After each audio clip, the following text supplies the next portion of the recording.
Joule, My brother. thank you for dripping me out right now. This is my passion project. You don't do this for money. I can say, wallahi, I have not paid myself a single cent. You have a lot of cars. That's what happens when you hang out at the Tates. When I met them, I was living in a 2-bed apartment. I had 1 car, 1 motorbike. Yeah, it's a bit different now. Yeah, it's very different now. My life is a case study. I grew up very rough. Someone said to me, you've scored high enough to be a fighter pilot. Why were you an infantry soldier? I was like, wanted to kill the enemy, sir. At one point when I was with the Tates, I worked out 5 times in a day. Wow. And I didn't notice. There's no way Tate would ever run away because he knows he's not guilty. He's a very principled man. Even if Tate had a way to get out, he would not do it. So without further ado, I'm Radin Jerome. Wherever you are in your life or wherever you're going, whether financially, spiritually, or for your health, I hope you're on your way. Now let's get into it. Joule, My brother. welcome. Good to the famous Maybach, man. It's good to be here. Of course. I love the setup. This is great. This is innovative. This is something different. Yeah, we wanted to do something different. We didn't want to be in a studio like everyone else. I like it, bro. I like it a lot. So Joule, straight shooter, the Sartorial shooter. Thank you for dripping me out right now. I mean, Bro, you look good, man. I look I'm gonna say amazing. it. It's not just because my guys made those clothes. You look good. no, honestly, I feel like my selection Mm-hmm. would have been, I don't know, maybe I'm just saying it because I'm biased, but I think nobody made a better selection than I have. I don't know. You went with a very classy Mediterranean chic type look, which is very suitable for warm weather Dubai. So it's perfect. Yeah, It really correct. And I remember something that stood out to me was when I came to your shop, you said to me, what's your style? Mm. And I said to you, I'm anti-flex. And you're like, that's fine. And so then you showed me things that are kind of anti-flex, didn't have any patterns on it or anything. Even though the patterns you had today was actually turning my head. Yeah, you gotta watch out, bro. Yeah, no, you get me. You're dangerous for me. Look, it's a fun space. There's a Yeah. lot to choose from. Yeah. Everyone likes to start with more. You've gone with the old money look, the stealth wealth, Yeah. but that shirt is a little bit loud as well. The fact that it's got a sort of satin finish to it and a bit of sheen, it's still a bit of a flex. You're flexing a bit, bro. It's a subtle flex. That's it. Which is my style. Okay, I like it. I mean, everybody knows on the podcast I wear a plain black t-shirt every single podcast I've done. Okay, interesting. And I've had people message me, yo, switch up your outfit. And I'm like, that's just me. If you talk to my cousin, since 10 years old, all I wore was black t-shirt. It was just always me. I get that. Yeah. But friends usually make money with each other. You're appreciate emptying you. my bank account. I appreciate right you, now. brother. I appreciate you. You got me hooked. There'll be ROI, mate. There'll be ROI. Definitely there will be. But I think that makes sense. It's good to be able to do stealth wealth. It's true that money screams, wealth whispers. Like the real money of the world, they don't want you to know about it. I get that. But I think it's nice to be able to turn it up sometimes simply because it's showing variety in your personal brand. If you're meeting with, a VC or a royal, you can dress very classic, very plain. If you're meeting with a celebrity or someone who likes, has got a bit of a personal brand and turns it up a bit, you can turn it up a bit too. In the intelligence game, they often say, be any man to any man. And I think it's good to be able to do that with your fashion, with your dress sense as well. Fit into any room. Be a guy who looks like he belongs in any room. That requires a bit of variety, which you now have. Absolutely. You said something about there will be a return on investment. I so agree with that. Now that I think about it, there is a return on investment. How you dress. I mean, look, my life is a case study. I grew up very rough, welfare, family, scholarships all my schooling. I'd go to bed with breakfast cereal more times than I can remember for dinner, Wow. right? So it was growing up rough. I always wanted to know how to dress like those rich people. And look, I don't believe in the whole fake it till you make it. What I like to say is don't dress for the job or the life that you have, dress for the job or life that you want. And just being able to look like you belong, we live in a superficial world. If you're going to go into a circle full of very wealthy people or a high-end venue, I don't see any downside from dressing like you belong in that venue or with those people. Now, I don't want to swear, you can put a piece of, let's say, crap in a suit. It's still a piece of crap. This is an Aussie saying, right? It is Aussie You still need to learn to be the man. You need to, develop value, go through struggle, develop the social, emotional skills, all these things, social intelligence, all that. But there is no downside to dressing. I mean, Tate says there's no downside to telling yourself the man. I think there's no downside to dressing and looking like you're the man. Yeah. Yeah, in Australia we say you're just if you're a piece of shit, like you what is that, a polished piece of shit? You're still a piece of shit. Yeah, exactly. You still need to develop yourself as a man. Yeah. Clothing can't be in the same way. An idiot can go and buy a nice car. He's still an idiot. It doesn't make up for it, but it can get you into certain circles and make you look like you belong in certain places, which brings very high ROI, of course. 100%. If you want to be in those circles, then you got to kind of roll like them. Like I bought a sports car, and the amount of people that it gave me access to just to be into the clubs and. That's real. We live in a superficial world. Now you can reject that and say, "Oh no, I don't believe in that." Humans are what they are. Let's be realists. Yeah. people want to be around other people who look confident, who make them feel confident. It's, again, no downside to dressing like the man. No, you're right. And I'm coming around to that. But you know, when I came into your shop, I realized that you don't do this for money. This is a passion thing for you. I can say, wallahi, I have not paid myself a single cent, and I will not pay myself a single dirham for at least a year or two. Like, I'm good. This is my passion project. Yeah. There's no riba, there's no loans, there's no other partners. This is purely a passion project. And when I get my capital, working capital back in, the company bank account, I'm going to profit share with each of my lads. Wow. I have 16 staff. I want them to have the nicest place back in their home countries. And every morning, you can see it. They're coming in, they're fired up. And the work we're putting out as a result, we are doing amazing work. I mean, it's the quality of the workmanship coming out of my team, because they're so motivated and they know they have equity and that their boss isn't trying to squeeze money out of the place. It creates a very positive culture, and the end product shows. That's incredible. So that shop is almost a non-for-profit organization.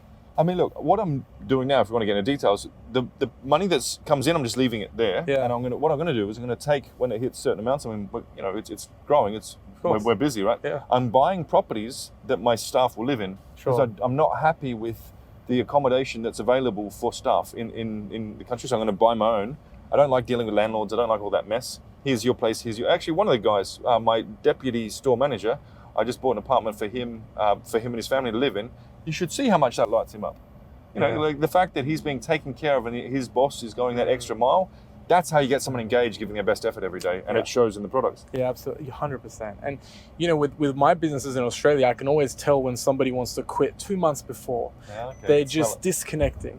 They're not challenging me on my ideas anymore. They're not coming to me with the ideas. They're just like, yeah, whatever. I'm like, okay, so you're disconnecting slowly, so I've got to start making plans, because I don't think you're going to be here another 2 months. Yeah, there it is. Yeah. So for you to do this, that's going to hold them in. Like, this guy loves me. Like, I'm not going anywhere. As we're creating a real, like, a brotherhood type thing, and I mean it. Like, I want this to be a legacy thing, and inshallah, my son will take over one day, and inshallah, Mr. Nazar, talking about his family coming in, like, let's have fun with it. Yeah. And it's funny. The other day, we're closed on Joma. We keep things aligned with how they should be. Yeah. So Joma, Friday is our rest day. I was disappointed I couldn't come into the shop. Have you? I mean, I've never felt disappointed I can't go to work before. Yeah, I know. So it's such a positive thing. It's a vibe in there. Yeah, it really is. There's so much blessings, man. There's so much barakah. I think a lot of it has to do with the fact that we have the masjid in there and that we all pray together. There's just so much positive energy in there. You can sense it when you walk in. Yeah, but also you come from a good heart, right? You want the best for everyone. You want everyone to have the service. You want everyone to be happy. And when that comes from the top, it trickles down. Yeah, that niyyah, that positive intent. It's very clear. Yeah. Classic example, Sheikh Mohammed. Yeah. Look at the city he's created. He's brought an influence of anything is possible, and that's trickled down all the way to everyone. Genuine vision. Yeah, incredible. Yeah. So you've got many businesses. That's obviously not one for the profit. Do you want to talk about your other businesses, or are they private? I mean, look, I can to a certain extent, brother. It's no secret that I came from the private security industry.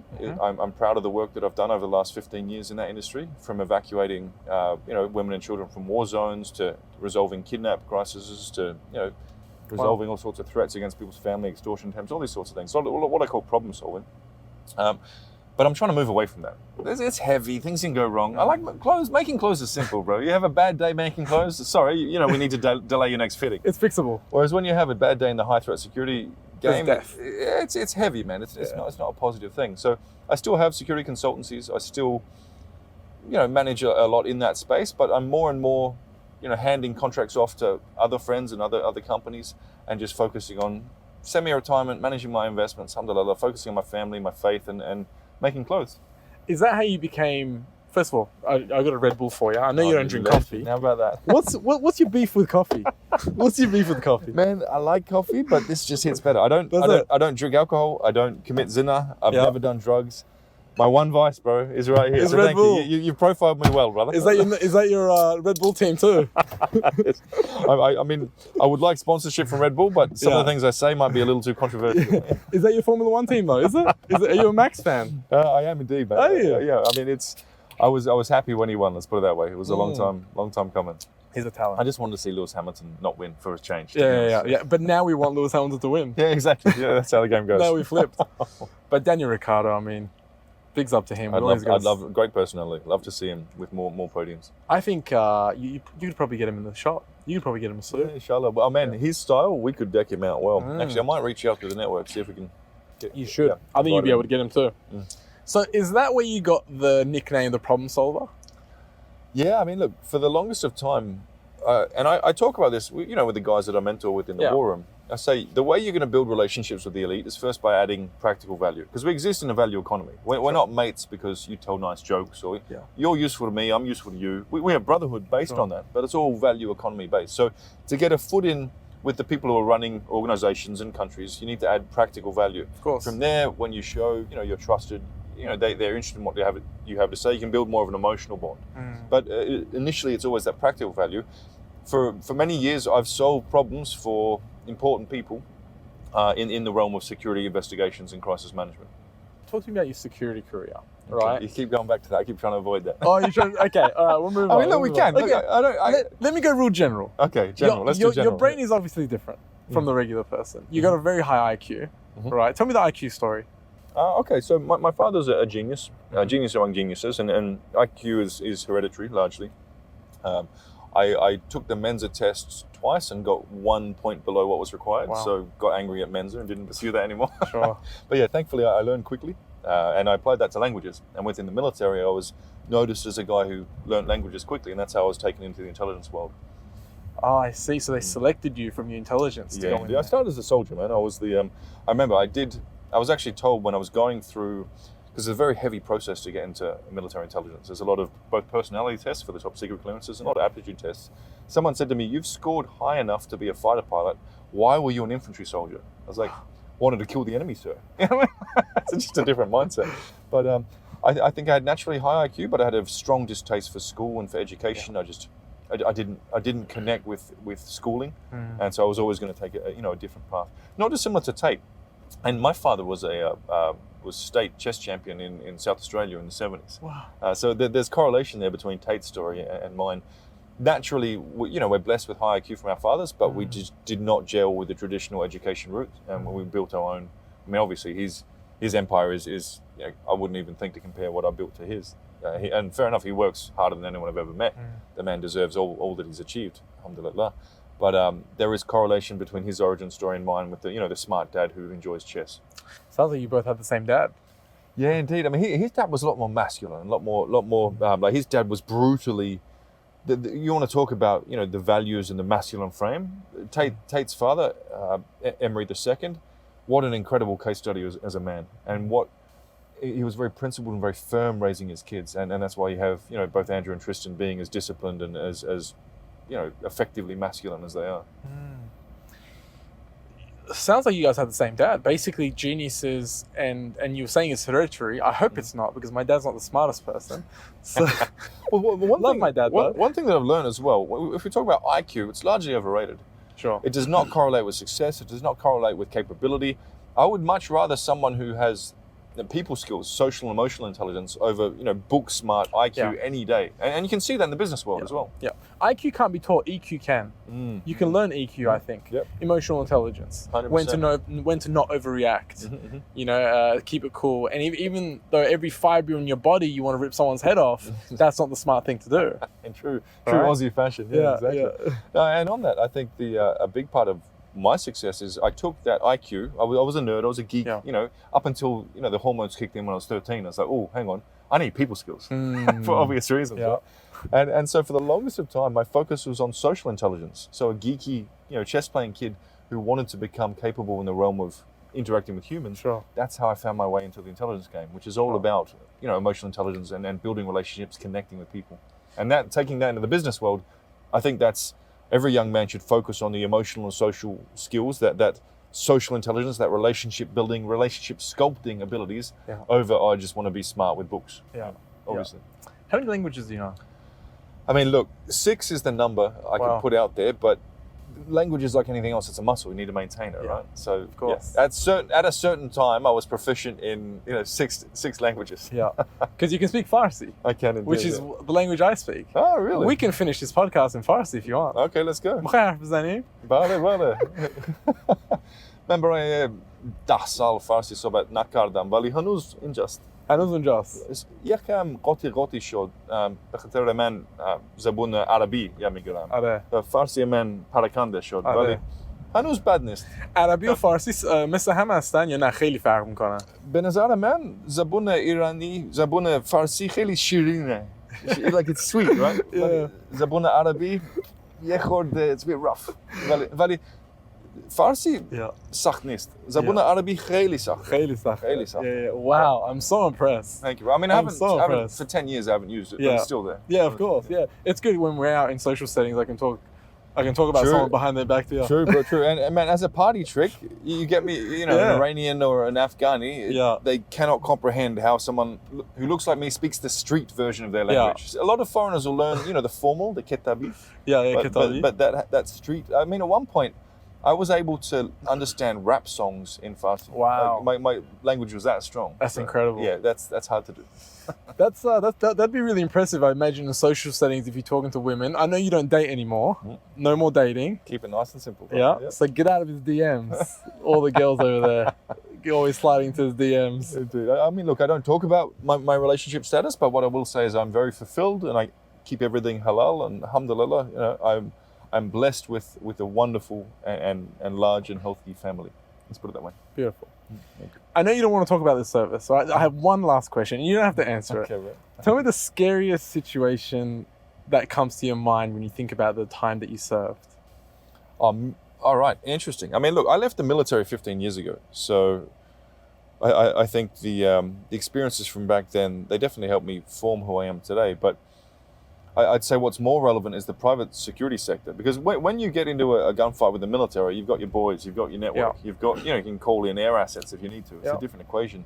I've been in situations in the private security sector where it's literally just me and a team of locals. Yes, they're armed. Yes, we have armored vehicles, but when you're in that sort of situation, it's a different risk equation. I mean, one example being the start of the war in Yemen. I actually saw the very first shots of that war with my own eyes. Wow. And so having to exfil out of there before the air corridors shut, because I know some people who didn't get out in time, so they were stuck there for months. That's a real risk. That's if something goes wrong, you're on your own type risk. So, but that's a long time ago, bro. I sell clothes, man. It's straightforward. It's easy. Look, we do good work. Yeah. Listen, you paid your dues. Yeah, I think you paid your dues. You've been in your risky situation. So you saw the first bullets being indeed. shot. So I woke up in the morning and in Sana at the time, I mean, it wasn't extreme risk like it is now, but still, you wouldn't jog around outside. And I wouldn't want to burden my guys by having to, go with me and all that sort of thing. So, I'd run up and down the stairs. I was in a six floor, we don't need to call it a safe house, let's call it a guest house. Sure. That I was operating out of with my teams. And heard what I thought was 762 belt fed, went up to the roof, and it was. And I saw, it was about 400 meters away, someone shooting a PKM or similar up at the presidential palace. And obviously, when you shoot up at, the state, essentially, the state's going to shoot back. So I quickly got everyone into the basement. And again, I can't go into too much detail, but things got really loud. The building took a direct hit from an artillery shell. Couldn't hear for days afterwards. So anyway, got my team together, prepped the med bags, got everything ready. Had recce vehicles which were helping us get out. They took fire numerous times. Went through 11 checkpoints to finally get out. Some things could have gone better, but got my team and also the principals, the people I was protecting out. It was very much a, executive protection body or close protection type role at the time. Pretty straightforward work. But yeah, I think the standout from that was, first of all, all my guys made it out alive, which is the main thing. But what always stuck with me, I went from being shelled in Yemen to then sitting in first class, because we took the only flight that we could out to Qatar, and from Qatar back to Dubai was first class. There were only seats available. And I remember sitting there and this lady was talking to me. I realized she was offering me champagne. I couldn't hear a word she was saying. So I was like, I go from getting shelled, literally, and really worrying about my team and being in a position where if I make the wrong call, my guys might not get out all right, to sitting in first class in one of the best airlines in the world being offered champagne. And that's what's always, thrown me out. We live in a world where there's so much luxury and there's so much suffering. Reconciling those two at the same time, especially when, I had fly-in, fly-out roles from a lot of very high-risk countries. I was doing, a certain amount of weeks on and weeks off in Iraq during the war, in and out of Afghanistan, these sorts of places. This is the private sector.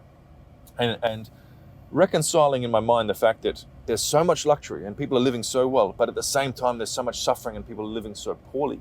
I mean, I was in Syria for some time as well, and I'd fly in and out of the UK, and just seeing, you know, the developed world where people are living so well, but then seeing people really struggle. It's hard to reconcile that, man. Yeah. And to this day, I when I pray, I give thanks for everything that, you know, my family has. I'm able to provide to them, alhamdulillah. And I also I pray for the people who are suffering, because, man, so many people are suffering in this world, and it's easy to forget if you're not working in those fields. You know? I'd say majority of the world is suffering. It's a sad world. Yeah, I think what is it? Half the world's population survives on less than $2 a day or something like that. Like, insane. It's remarkable. Insane. So that's why I like about Islam the way you codify giving back, zakat, giving to your community. Yeah. I think if everyone did that, you know, as part of their day-to-day life, I think a lot of that suffering would be eased. Sure. And Allah will repay that to you. So it always comes back to you. Yeah, I've found that to be true. I've given more since I reverted, and I've been more. I mean, look, as a Westerner, you call it luck. We know it's qadr Allah. Yeah. I've been a lot more blessed, I think, is the way to put it in a non-sort of Arabic term. Since giving more, I'm definitely receiving more. That's real. Yeah. That's a real rule. Absolutely. Yeah, it's a universal rule. So you're in a really unique situation where you've got access to the war room, obviously. You've got access to a lot of men. What's the common trait that you see majority of the successful men that have? Interesting. I think there are a lot of people who are successful who I don't really have much time for. So if someone's successful purely financially, materially, big deal. You know, I call them money nerds. Yeah. Or you can inherit money, or you can just to focus on money and get a lot of money. It doesn't mean you're a capable, loyal, reliable man. So if we talk about the men who are successful in all realms, the traits that I see consistently in them, I see they have good brothers around them, pretty much always. It's hard to really become an all-round successful man in all realms, physicality, with your relationships, with money, with your skills development, with your, you know, your fitness. It's hard to do that as a lone wolf. So I'd say, first of all, there's that brotherhood piece. Anyone who's really winning in all areas of their life, they've got brothers around them who are keeping them on that path and pushing them. Absolutely. Secondly, I'd say there's almost like a channeled intensity. Like, it's okay, especially as a young man. And Tate talks to this beautifully. It's okay to be angry. Yeah. Man, I was angry. My nickname in the army was Anger Man. Oh, no way. I was angry all the time. All the time. I had, especially as a teenager, I had real aggression issues, and it was difficult for me to control these intense feelings of anger. I don't get angry anymore. Alhamdulillah. You know, I've taken that anger and I've improved my life in such a way that there's no need for it anymore, so I've released it, you know, through a bit of, you know, self-work and talking to brothers and so on. So I'd say men who are winning in all areas of life, they have brotherhood, they have that ability to channel that anger, that frustration, that urge to conquer that men have, and they're not caught up in hedonism or in drugs. You know, we all have that urge to testosterone. It makes us want to fornicate and to fight, right? Now, you can do that in productive ways. You can use that energy to fornicate, to conquer, to build businesses and to build a big family. Or you can go and chase hedonism and have endless casual sex and, you know, get into fights on the street. Testosterone makes you want to be a warrior. You can go and get in a, you know, ridiculous amounts of street violence, or you can do what, you know, a lot of men have done and go into the ring and learn to fight that way. So they're channeling that masculine intensity in a healthy way. I'd say that's the key thing: brotherhood and the ability to channel that that we all have in a productive way, not a damaging way. Because a lot of men don't have that, and they find themselves in jail, or, you know, getting in violent situations or chasing hedonism because they're not channeling that masculine intensity in a productive manner. Yeah, absolutely. I 100% agree with that. Anger is one of the worst emotions. I read in a book, anger is like the gas and the brake pedal pushing at the same time. Oh, interesting. Yeah, Inside, you just don't know what you're doing, whether you're going or stopping. Unless you channel it effectively. I mean, look, Tate wakes up angry every day. Yeah. You know, he really does. And that's why he works so hard, he trains so hard. That man is the most disciplined individual I've ever met. When we were on the yacht in Croatia, I had to actually say to him, bruv, we have Yaxo, but, you know, best drone pilot in the world. Yeah. We've got the jet skis. This yacht is hundreds of thousands of euros a week. Do you want to get off the laptop just for a while? And he says, oh, yeah, to get some content. Yeah. We buzz around the laptop. Always working. And then he's back on his laptop. All he wants working. to do is work and train and work and train. He's channeling his anger in an effective way. And I think every young man can learn from that. It's okay to be angry. Yeah. Just make sure you channel it in a way that improves your life, improves the life of those around you. Yeah. And Tate's the ideal role model for that. Yeah, absolutely. And if you want to achieve something as remarkable as what the Tates have, you have to have that level of unbalance. People look at that going, that's not a balanced life. But you don't want a balanced life. If you want something extraordinary, you have to be a little bit off on one scale. That's it. Yeah, a bit obsessive, a bit. Yeah. I was talking with my son the other day, actually did a tweet about this, and I was talking about the fact that most very, very wealthy men I know, they exhibit signs of ADHD. And they'll say it, oh yeah, I'm a little bit ADHD. They've got a bit too much energy, they're a bit obsessive. You know, they have to do something and do it right and do it now. And my son, he's quite insightful. He said, yeah, they have ADHD, Dad. I'm like, what's that? He says, they have disciplined ADHD. I'm like, exactly. How old's your son? He's 10. He's 11 now. Smart. And he drops insights all the time. And it's funny, sometimes I share them on social media. No one believes me. Yeah. It's like, wallahi, he says these things. That's smart. No, we've had very deep conversations from an early age. I mean, even when he was 5, I was talking about, you know, the global banking infrastructure, global supply chain like issues. Like from an early age, he's been the sort of guy, he will see a big building and he'll say, you know, what happens in that building, Dad? Break it down for me. And I try to the best of my knowledge. Like he's someone who looks past the norm and wants to know. So, and he drops some really interesting insights. But yeah, that disciplined ADHD, that, as you put it, being unbalanced, but in a productive way, I think it's a good thing. I think you need it. And I think society tells men, no, you should relax, you shouldn't be angry, you should calm down, you should chill. Tate doesn't want to chill. Yeah. And that's why he is so incredibly successful. Yeah. Something that I've noticed when I've seen a lot of successful people is they have the power to adapt. They thrive in, like, they have the power of adaptability. They thrive in things that are constantly changing. Look at Tate. He's been hit with this case, that case. He's just adapting constantly with his new normal, with his 100%. New normal. And I can talk to that. I was there, bro, physically, when his banks went down, his payment processes, his Instagram, all these different things. Yeah. Genuinely not fazed. Yeah. He didn't care. Yeah.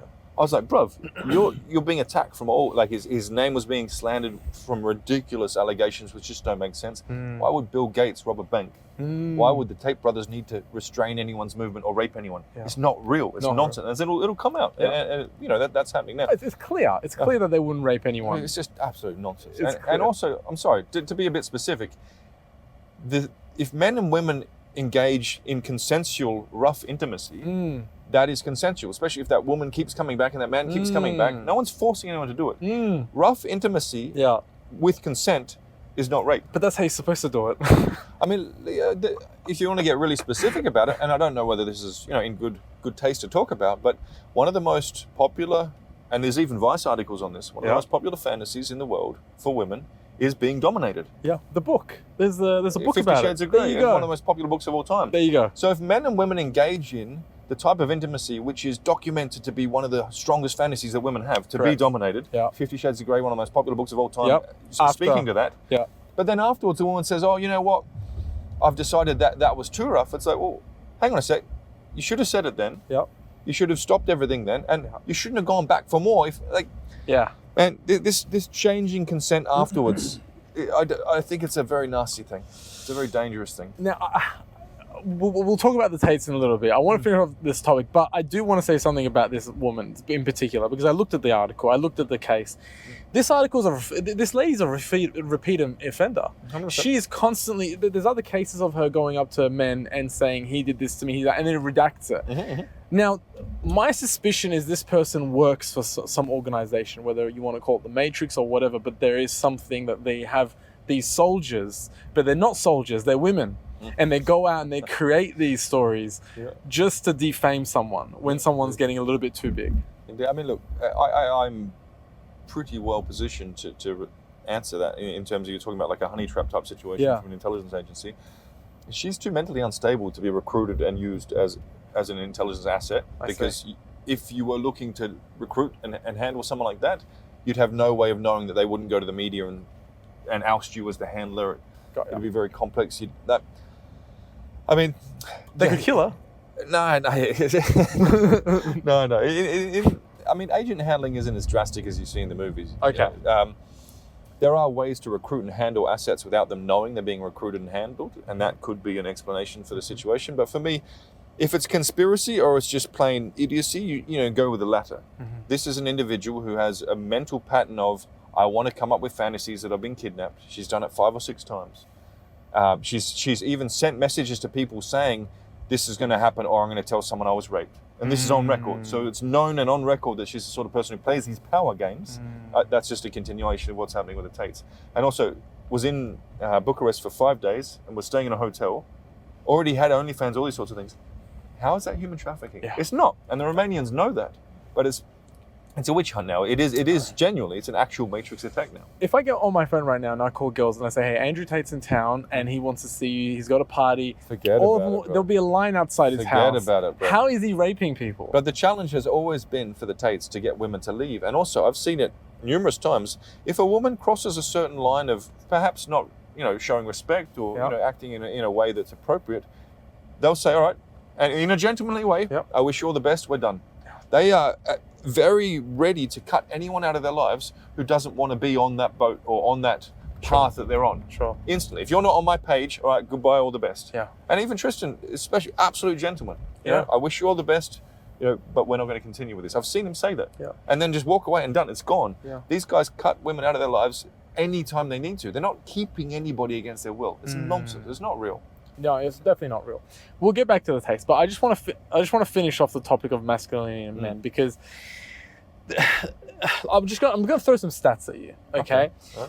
Since 1980, testosterone has dropped in men 1% per year. If this was happening to women and 1% of estrogen was dropping every year, there'd be a protest. There'd be like a national day for it. There'd be all sorts of things. Exactly. There'd be a protest on the streets. And you probably know this, but the man's handshake PSI, it's gone from 1985, it's gone from 116 to 96, while women's from 1985 has gone from 65 to 98. So I didn't know that. There are some women. So men has gone. I'm going to say it again. Men have gone from 116 to 96. And women have gone from 65 to 98. There are some women that have more of a firm handshake than some men. Ouch, bro. Why? Now, the question I have for all this, right, is whatever you want to call it. You want to call it the Matrix, you want to call it society. And it's, I don't know why they're making it okay for the decline of masculinity in men to the women's detriment. Unless the goal is for people to be unhappy. And I can speak to that. Please. I think there's not one matrix that's cohesive. There's many different matrices and many different entities and individuals who are seeking to control the masses. There are a lot more of the masses than there are of the elite. So we could break it down into both political and economic. From a political standpoint, you want your people to be sheep. You want them to be easily led. You don't want them to be independent, masculine, banded together, well armed. That's a threat. Yeah. It's armed, religiously united, powerful men. That's dangerous. Right? And that's why we see in the West, religion gets pushed down as well. So governments want the populace to be more, or less masculine because they're easier to control. And then on an economic standpoint, 85% of consumer decisions in the West in each household are made by women. Women are more susceptible to marketing messages. Women can be easier led because, logic versus emotion. Of course. Now, people don't want to say this, but it's true. Of course. And so from an economic standpoint, it's a lot easier to sell people things and to push marketing messages if they're a bit more feminine. A masculine man doesn't get affected by all the marketing in the world. He's on his path, he's on his mission. Of course. If he's a bit of a feminine person and he's having a bad mood, I could buy this and I could feel better. So both the political elite and the economic elite have an aligned interest in that they want the people to be more sheepish. How do you do that? You take away masculinity. It's simple. And also I think further from that, that's why you see Western degeneracy being pushed, this liberal culture. If someone has a strong family as a man, and they have a strong relationship with faith, they're not going to listen to the fear campaigns about the next virus from the government. They're not going to care about the marketing campaign from some multinational trying to sell something. Yep. They've got their own North Star. They've got their own guidance. Yep. I think the West, they're trying to remove that, again, with the goal to make people as easily controllable as possible. Yeah. Get your 5th jab. Don't forget to get your 5th jab. Some countries are up to 7, weren't they? Yeah. It's crazy. I mean, this is what my belief is. This is what my theory is. What's the most valuable thing in the world? Our kids. I feel like they want to send the men to work. They want to send the women to work because you are equal. And then they want to then get to the kids. Yeah. We will raise your kids. Self-control. We don't want you teaching your kids your values, anything. We will feed your kids through YouTube, through TV, through whatever we want. There it is. That's my theory. I agree. And as an example, I mean, alhamdulillah, my son now lives with me full-time in Dubai, but for a while he was in Sweden. At the age of 10, he had 20 kids in his class. 3 of them were transsexual. Why do 10-year-olds even know what transsexuality is? And if my son accidentally used the wrong gender pronoun, my son would be in trouble.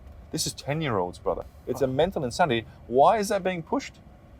You know, the battle for the minds of the kids is paramount for the controlling of the population on a longer term. And what a fantastic way to pull people away from God, from family, from traditional values by pushing in all this degeneracy and nonsense. Yeah. Just makes the sheep easier to control. That's all it is. I did a podcast with a gentleman who moved here, successful gentleman, sold his business for $330 million to the US government. He sold it. Oh wow! Nice. He sends radiation to the cognitive side of the brain. He did it with the Orlando Magic basketball team. It increased their points by 18% and their steals by 15%. The US government bought it, and now they solely use it for their snipers. Oh, right? Oh, bro, that's terrifying. Very terrifying, isn't it? They'd have to use it not just for snipers. They'd use it for their CQB guys, their hitters, the guys on the stack. Because reflexes are a big part of CQB. So it wouldn't just be, it would be for their special forces operators. Probably. Not just the snipers. No. He told me probably snipers. I mean, snipers are sitting there, they've got time. Yeah. The guys who really need their reflexes tight are the ones first on the stack who are going through the door. The CQB guys, the hitters. Yeah. And typically the people with the better reflexes will be kicking down the door, not the ones on typically the ones behind the long arms, the snipers. They didn't quite cut it for, I mean, my sniper mates aren't going to like that. Sure. But they didn't quite cut it to be in the stack and going into the room. Yeah. Anyway, Jesus. technicalities. So he said to me that he moved to Dubai, and the reason why he moved to Dubai is his 7-year-old son was at school, and they asked him, are you a boy or a girl? He goes, I'm a boy. Girls have cooties. Ew. And they go, Are you sure? Are you sure you're not a girl, you're a boy? No, he's being pushed, man. And he's being pushed. So then he goes to school, having a yell and yelling at everyone, telling and he goes, what made me decide that I am moving to Dubai is when I told the other parents, and the other parents were cool with it. Astaghfirullah, bro. That's negligent parenting. That's disgusting. Very negligent. Psychologists, even in Sweden, psychologists are saying this is dangerous and unhealthy for kids. Yeah, correct. Unbelievable. The West is going down. Oh, 100%, without question, mate. And when you look at, I mean, whether it's music or movies or Netflix, the propaganda is constant. The amount of I would love somebody to take the time to pick the top 20 movies from Hollywood in the last 6 months. Count how many times there's a woman beating up a man. There'll be hundreds. Count how many times you'd see a man beating up a woman. Zero. The amount of times, and my son's so switched on now. He's, oh look, Dad, we're about to have a girl power moment. I bet this one woman beats up these 6 guys, even though they're bigger than her. And sure enough, that happens. Like, we're being pushed this nonsense, this upside down world where men are doing women things, women doing men things. Okay, look, there are exceptions to the rule. Some women could beat up men and enjoy doing the masculine stuff in life. Most don't. The most fulfilled men and women that I know are the men who are doing what men traditionally did, and the women doing what women traditionally did, because it matches. Our DNA, our hormones in our blood. It's funny the way the West is just pushing essentially a doctrine or a way of life that leads to unhappiness. Yeah, exactly. It's natural to be feminine for a woman, right? It's natural for a man to be masculine. I don't know why they do, and it's to the detriment of women. Women don't want it either. I've had women on the podcast saying, "Why are we doing this? I don't want to work." Yeah. Fair enough, man. I get it, 100%. And yes, they can. It doesn't mean it's natural or healthy or going to lead to fulfillment. Yeah, for sure. Yeah, and exactly. I think, look, on that Vice documentary, I was criticised. People are saying, oh, you're saying women should be in their place, they shouldn't work. I said, no, of course women can work. I'm not going to say they shouldn't work. I say, what makes a woman most fulfilled in my lived experience is not work. It is family, it is supporting a man, it is creating... Correct. Taking care of a man. It's supporting a man she respects and being looked after. That's what I see key fulfillment in a woman. In a man, now, what we need is mission. We can go off to war for years and be with our brothers and be as fulfilled as it comes. We are different. We are driven for mission. Women are driven towards family. Yeah. But for some reason, you can't say that anymore. Now, yes, exceptions to the rule exist, but exceptions to the rule don't negate the rule. Most women will be more fulfilled if they do the feminine stuff, and likewise men do the male stuff. But the world's, how have we gotten to the point where everyone's forgotten that? Yeah, it's good. Yeah, I had Zubi on the podcast, and Zubi said to me, a woman should obey her man, or no, a woman should serve her man. And then when people didn't like that, he said, well, a man should also serve his woman. Of course, it goes both ways. Yeah. But they're so quick to go, that's you're demeaning us and you're putting us down. And bro, this Vice chap, he said to me, because I said, look, Tate can look after multiple families. You Sure. know, he can look after his women. Yeah. And also in the Quran, if you can financially afford to do it, you can do it. So I've heard. And yeah, and what this vice guy said to me, do you think it's appropriate to say my woman? I'm like, well, a woman's allowed to say my man. Yeah, true. Like, is there something wrong with my husband or my wife? Like, the way these leftists are trying to make it us all like lukewarm, 50-50, no polarity, he-she's, it's bizarre. They can't have fulfilling relationships. No. Anyone who buys into all this progressive nonsense where the man and the woman are the same, how are you going to have good intimacy? It's not going to work. How are you going to have a functioning household? How are you going to dominate? It's true. It's nonsense. It's Also, nonsense. she's going to lose respect for you. Maybe not today, maybe not next week, maybe not next month, but next year she's going to start building a little bit of resentment because of natural There it is. fulfillments aren't being met. Then she's going to start reading books like 50 Shades of Grey. Then she's going to have an office boyfriend. Then it's going to... I've seen it happen. I believe it. I've seen it happen. I believe it. I It really doesn't do. work. Yeah, it's terrible. What are some of the key top traits for masculine excellence? I think the first one has to be discipline. You have to be prepared to do things that you don't necessarily want to do. And for me, that's why I put so much of an emphasis on a positive daily routine. If especially as a young man coming up, if you get one thing right, disciplined decisions daily, have a very clear and mapped out daily routine where you have to hit certain numbers. You know, Tate talks about this. Tate trains every day, same muscle groups every day with a certain amount of numbers, whether he wants to or not. That discipline, whether it's fitness or financial or learning or skills development, if you take that, I got to get it done regardless of how I feel, and here are the numbers which quantify me getting it done, and you do that every day, you're going to succeed. So I think the discipline thing is key. I think especially growing up in the West, man, you have to be aware of the matrix, and you have to reject all of that nonsense. I think you have to be. It's not just about what you adopt into your days; it's also about what you reject. You need to reject all that ridiculous Western liberal propaganda they're trying to push at you. You need to cut out friends who are not on the same path as you. I'm real brutal. I've said to many, many men, I'm sorry, I don't agree with those values. Until you sort that out, we're not going to communicate. Like, be that guy. So being very conscious about daily routines, what you allow into your life, but also what you cut out of your life, and just repetition over years. Like, okay, look, I've got some cars and I live pretty well. It took me 20 plus years to get here. I've been gainfully employed since I was 13. And I wasn't living like this up until I met the Tates, and they said, why do you bother saving so much? Why don't you enjoy your life a bit? So I wasn't living large like this for decades. It takes disciplined decisions daily for decades to get to where you want. If you really want to change your wealth bracket, 85% of people they're born and they die in the same wealth bracket. Very interesting. If you really want to change it, man, it takes a long time, and you have to be disciplined every single day. You do not have time to waste. You have to be aggressively patient. Hey, I like that. That's my motto. Aggressively patient. We always kick the can down the road. We always go, should I take this money now or should I take more later? Aggressively patient. I like that. I talk about aggressive gratitude as well. So, wow. I like it. Very cool, man. Yeah, I've got a gratitude bead in here, and I sit in the back here where I'm going, and I just think of 20 things I'm grateful for.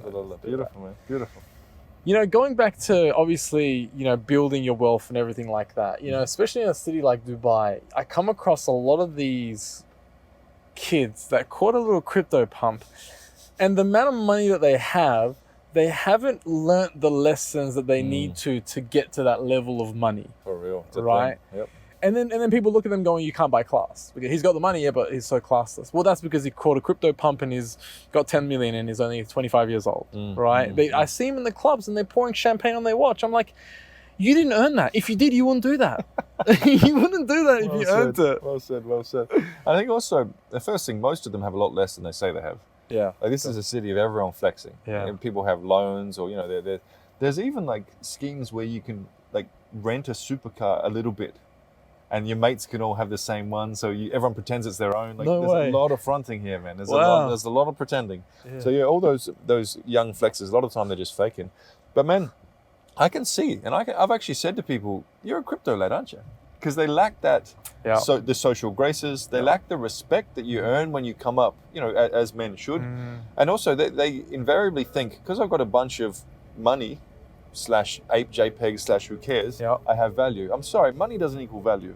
Value equals value. And it comes from struggle. It comes from earning respect of other men. It comes from learning how to fight. It comes from, building successful businesses, taking care of your people. Yeah. Not just because I bought this ape JPEG and now it's worth a bit more. Yeah. There's no value there. No, there's no value. It's just luck. Exactly. There's no capability. You need to learn how to do payroll. You need to know how to deal with your staff. Yeah. You need to know how to people skills. There's a lot. You need to learn how to strategize. 100%. Right? Yeah. To build, to go out and create. Yeah. The masculine essence is to conquer, to create. Business is war. Yeah. For real. And as men, we a depressed man is a man that wakes up and he has nothing to do.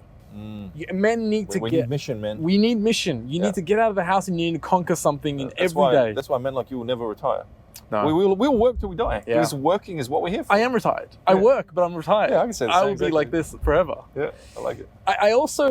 I'm really grateful I didn't get born into a rich family either, because I've got some friends in Dubai that were born into rich families, and every decision that they make in their life is made by daddy. Yeah. He says it's time to get a wife. He says it's time to buy that house. He says it's time to do this. It's time to do that. And I'm like, do you want to do that? Well, No, I don't want to do it, but my dad makes me. Yeah, they don't have the freedom either. Yeah. And also, a lot of people who I view as like the money nerd path, all they do is work, and they're not able to in any way bring themselves back. How is that value? If you were so busy you can't even go on a motorbike trip with your lads, or you don't even make time for prayer and gym and steak with your boys, like what's the point of having a bunch of money? Again, money doesn't equal value. No. I really believe it. It's an indicator of value being applied, but in and of itself, it is not value. No, I agree. So yeah, all these crypto types, sorry, go and learn life. There's a lot of learning to do. Okay. What do you stand for? Because if you don't stand for anything, you'll fall for anything. Tell me the key traits and values that you're really putting in time to teach to your kids, and what's something that you stand for. Yeah, definitely. And indeed, the only reason why I'm sitting in front of cameras fairly regularly is because I want to put certain messages out. So for me, it's about traditional values. I really do believe in the importance of adhering to traditional values. I think the strongest code that we have for life is Islam, and I really strongly believe that it is a man's duty, if he is born Muslim, to look into the faith and learn the guidance about relationships, about business. It's all there. And if someone isn't born into Islam like myself, be open to it. Talk to people about it. To me, it is the single most detailed and clear set of guidelines and perspectives with which to view the human experience and to live out your days. And so I'm speaking about Islam a lot lately. I mean, I've been living in the Middle East for 15 years. I've been studying pretty actively for the last 5. Even 10 years ago, I had certain Muslim friends of mine say, "You're more Muslim than me." Like it's, my shahada was a year ago, but I've definitely resonated with the Muslim faith for a long time. So I'm very passionate about that.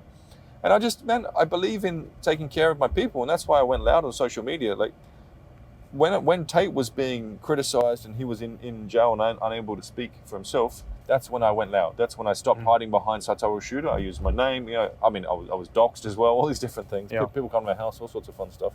But I'm part of the reason why I am loud and the message I'm putting out is to look after my people. And a big part of that is talking the truth that I know after 5 years around Tate, and offsetting all these experts who met him once, trying to comment on who he is. I know who he is. He's been in my house. He lived in my house. I lived in his house. Yeah. So speaking up for my people is another reason why I'm putting myself out there. So let's talk about Islam for a second. So you've become reverted to Islam a year ago. It's funny because we actually got the opposite. I was born into a Muslim family, but I grew up in Australia, so I went to a Christian school. I had to get baptized. Oh, interesting. Church was so boring, by the way. It never gripped my heart, so to speak, the way Islam can. I just view it as there's so much more depth. There's so much more detail in Islam. It's so much more comprehensive. They need to do something with Christianity to keep it active, to keep it. Same with marriage. Similar to marriage, it's such an outdated, old system that there needs to be some modernization to it to keep it alive for the next generation. Because if the West loses Christianity, the West is going to definitely go down. I think it's already happened, bro. Yeah.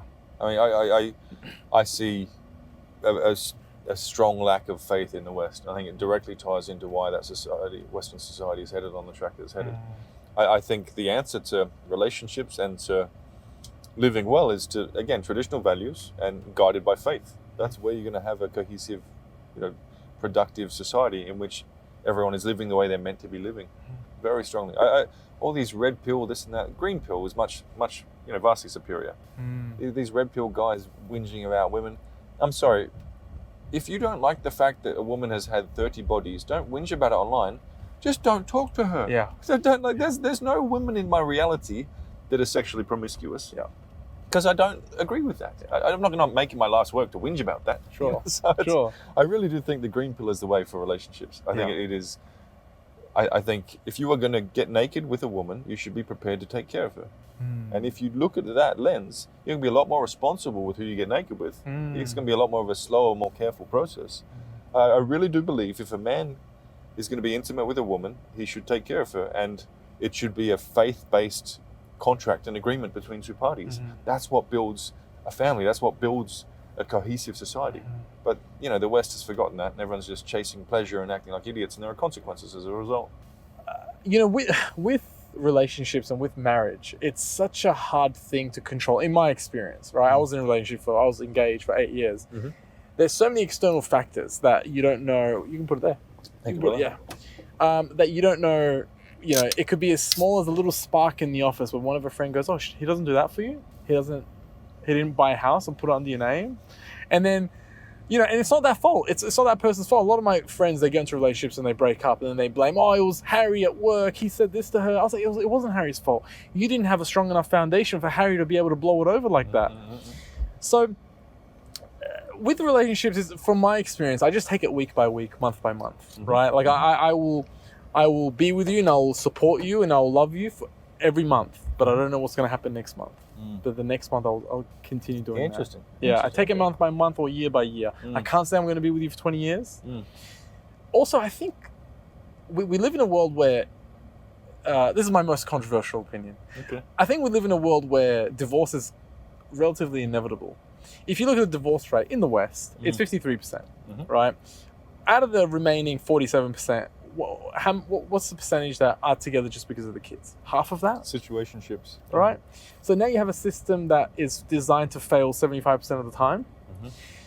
So, and also that's our parents' generation. That's our generation is a lagging indicator. They didn't have an app to swipe left and find a new boyfriend or a girlfriend. So what's going to happen when our generation comes out with the stats? So I think it's changing, and we're not supposed to have this many breakups. We're not supposed to have this much hurt. People are just dating to learn how to break up now. That's true. He broke up with me like this, I can break up with the next person like this, and because it's becoming normal. We're not supposed to have so much hurt. There's trauma that people are carrying in to new relationships. Yeah. So I think in the West that's true, definitely. Yeah. But I think if you're looking at faith-based, traditional value-based, practical agreements between a man and a woman, I think you got a much better chance of a lifelong marriage. Yeah. And that's what I talk about. Like, I don't really buy into the whole emotions and I felt something when I saw her, so now I want to live with her. No, it needs to be a practical decision. Now, people might not like that because it goes against the Hollywood romantic, narrative. But exactly, you need to sit down and have a practical conversation with someone. Now, look, you can be wildly attracted to her and her wildly attracted to you. Slow it down, have a chat. Does this work practically? Are you looking for the same things? Do you have traditional values? Yeah. Or do you want to go and be a CEO as a woman? If you do, great. But I don't want a CEO. I'm the CEO. I don't want another CEO. Yeah. Fine. Make sure you have the same values, same expectations, and get into practical detail. If you're going to have kids, who's going to do what? How are you going to structure it? Yeah. Relationships have to be practically based first, not emotion based. Yes. Those sorts of relationships, I wholeheartedly believe, can last a very long time. Yes. Give you an example of this. I've got one staff member that went home for an arranged marriage. To me, that was crazy. To me, I was like, what are you doing?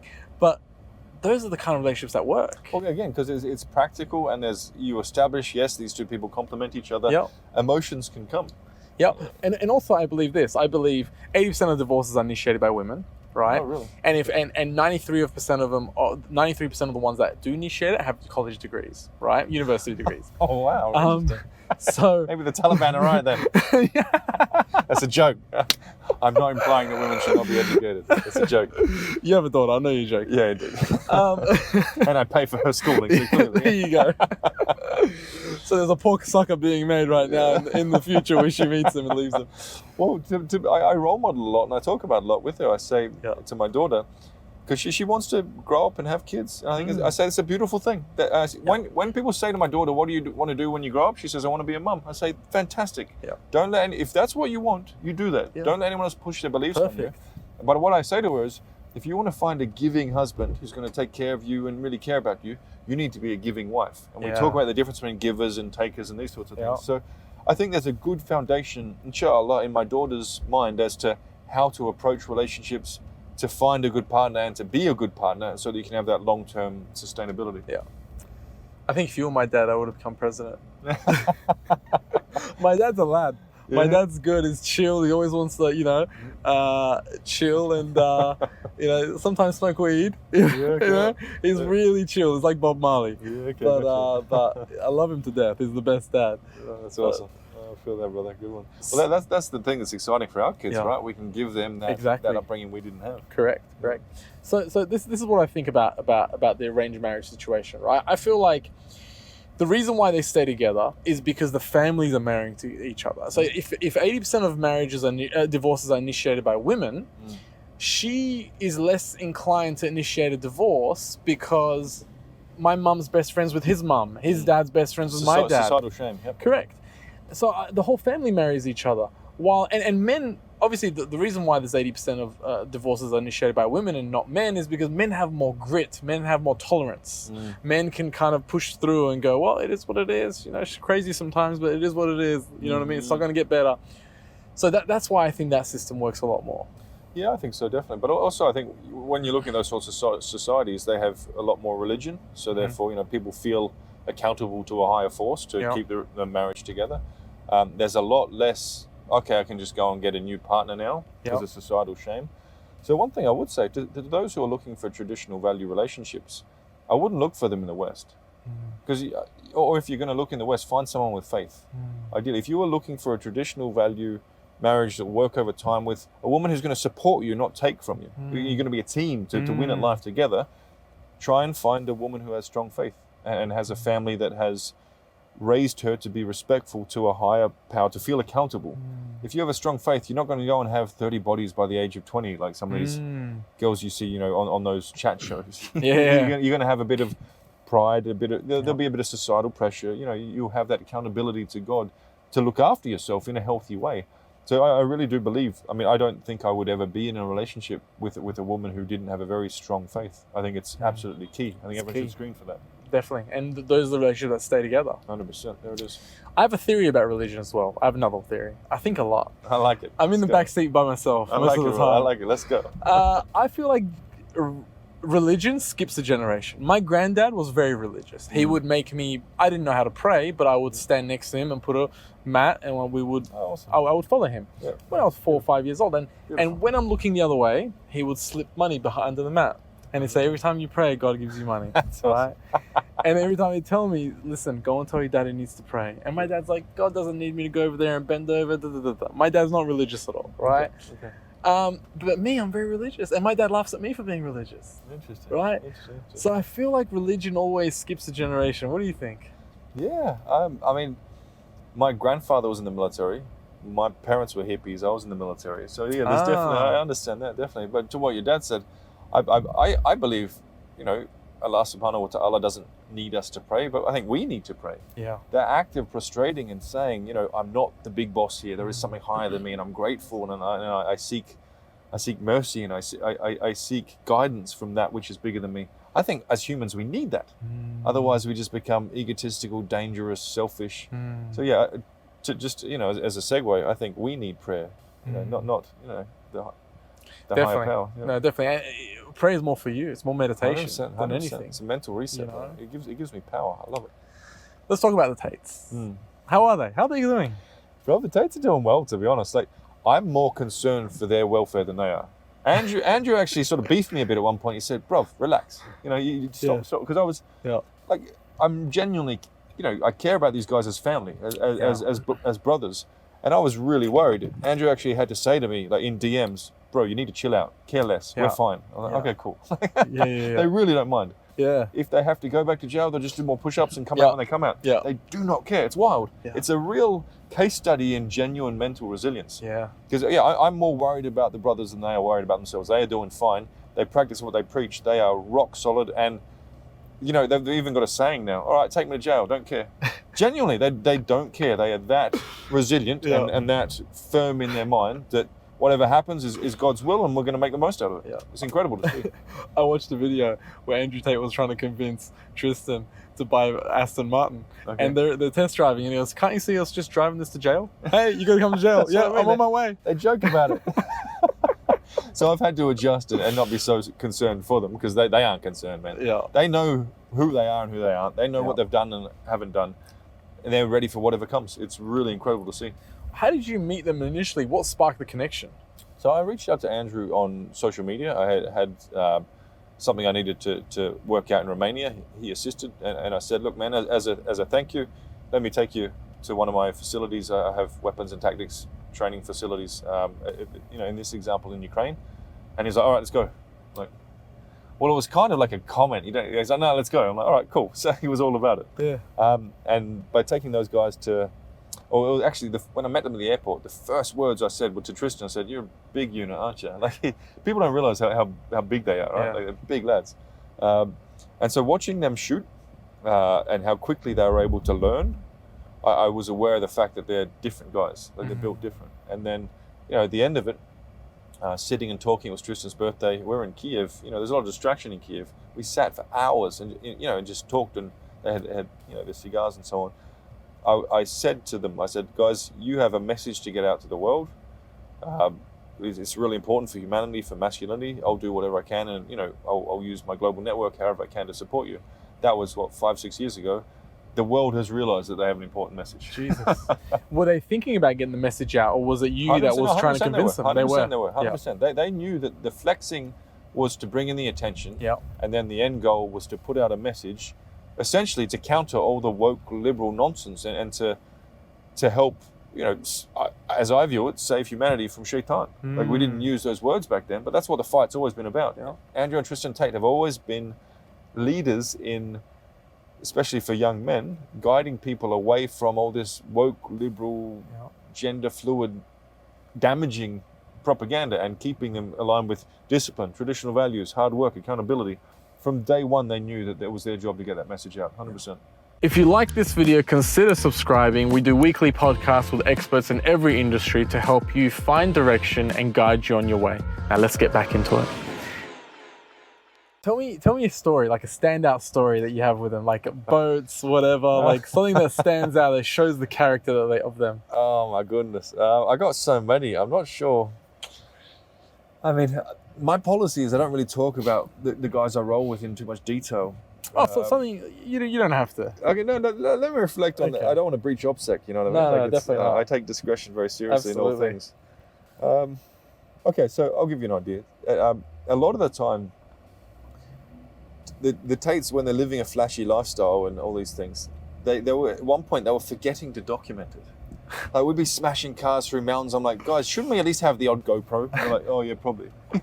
The amount of times we flew first and they didn't even think to capture it. Like, all the influencers in the world, anytime they go even close to a private jet, there's cameras everywhere. Oh, and they got outfit changes, making it look like there's different days. Many flights with the Tates, we'd land and we're like, oh well, whatever. Yeah. We didn't even, we were having too much fun, chatting, living well, to even bother documenting it. So anyone who wants to think that they're trying to, turn things up, they're living so well that often they forget to document. And for the longest time, I was like, guys, you need a full-time camera crew. We need to capture this. What you guys are doing is remarkable.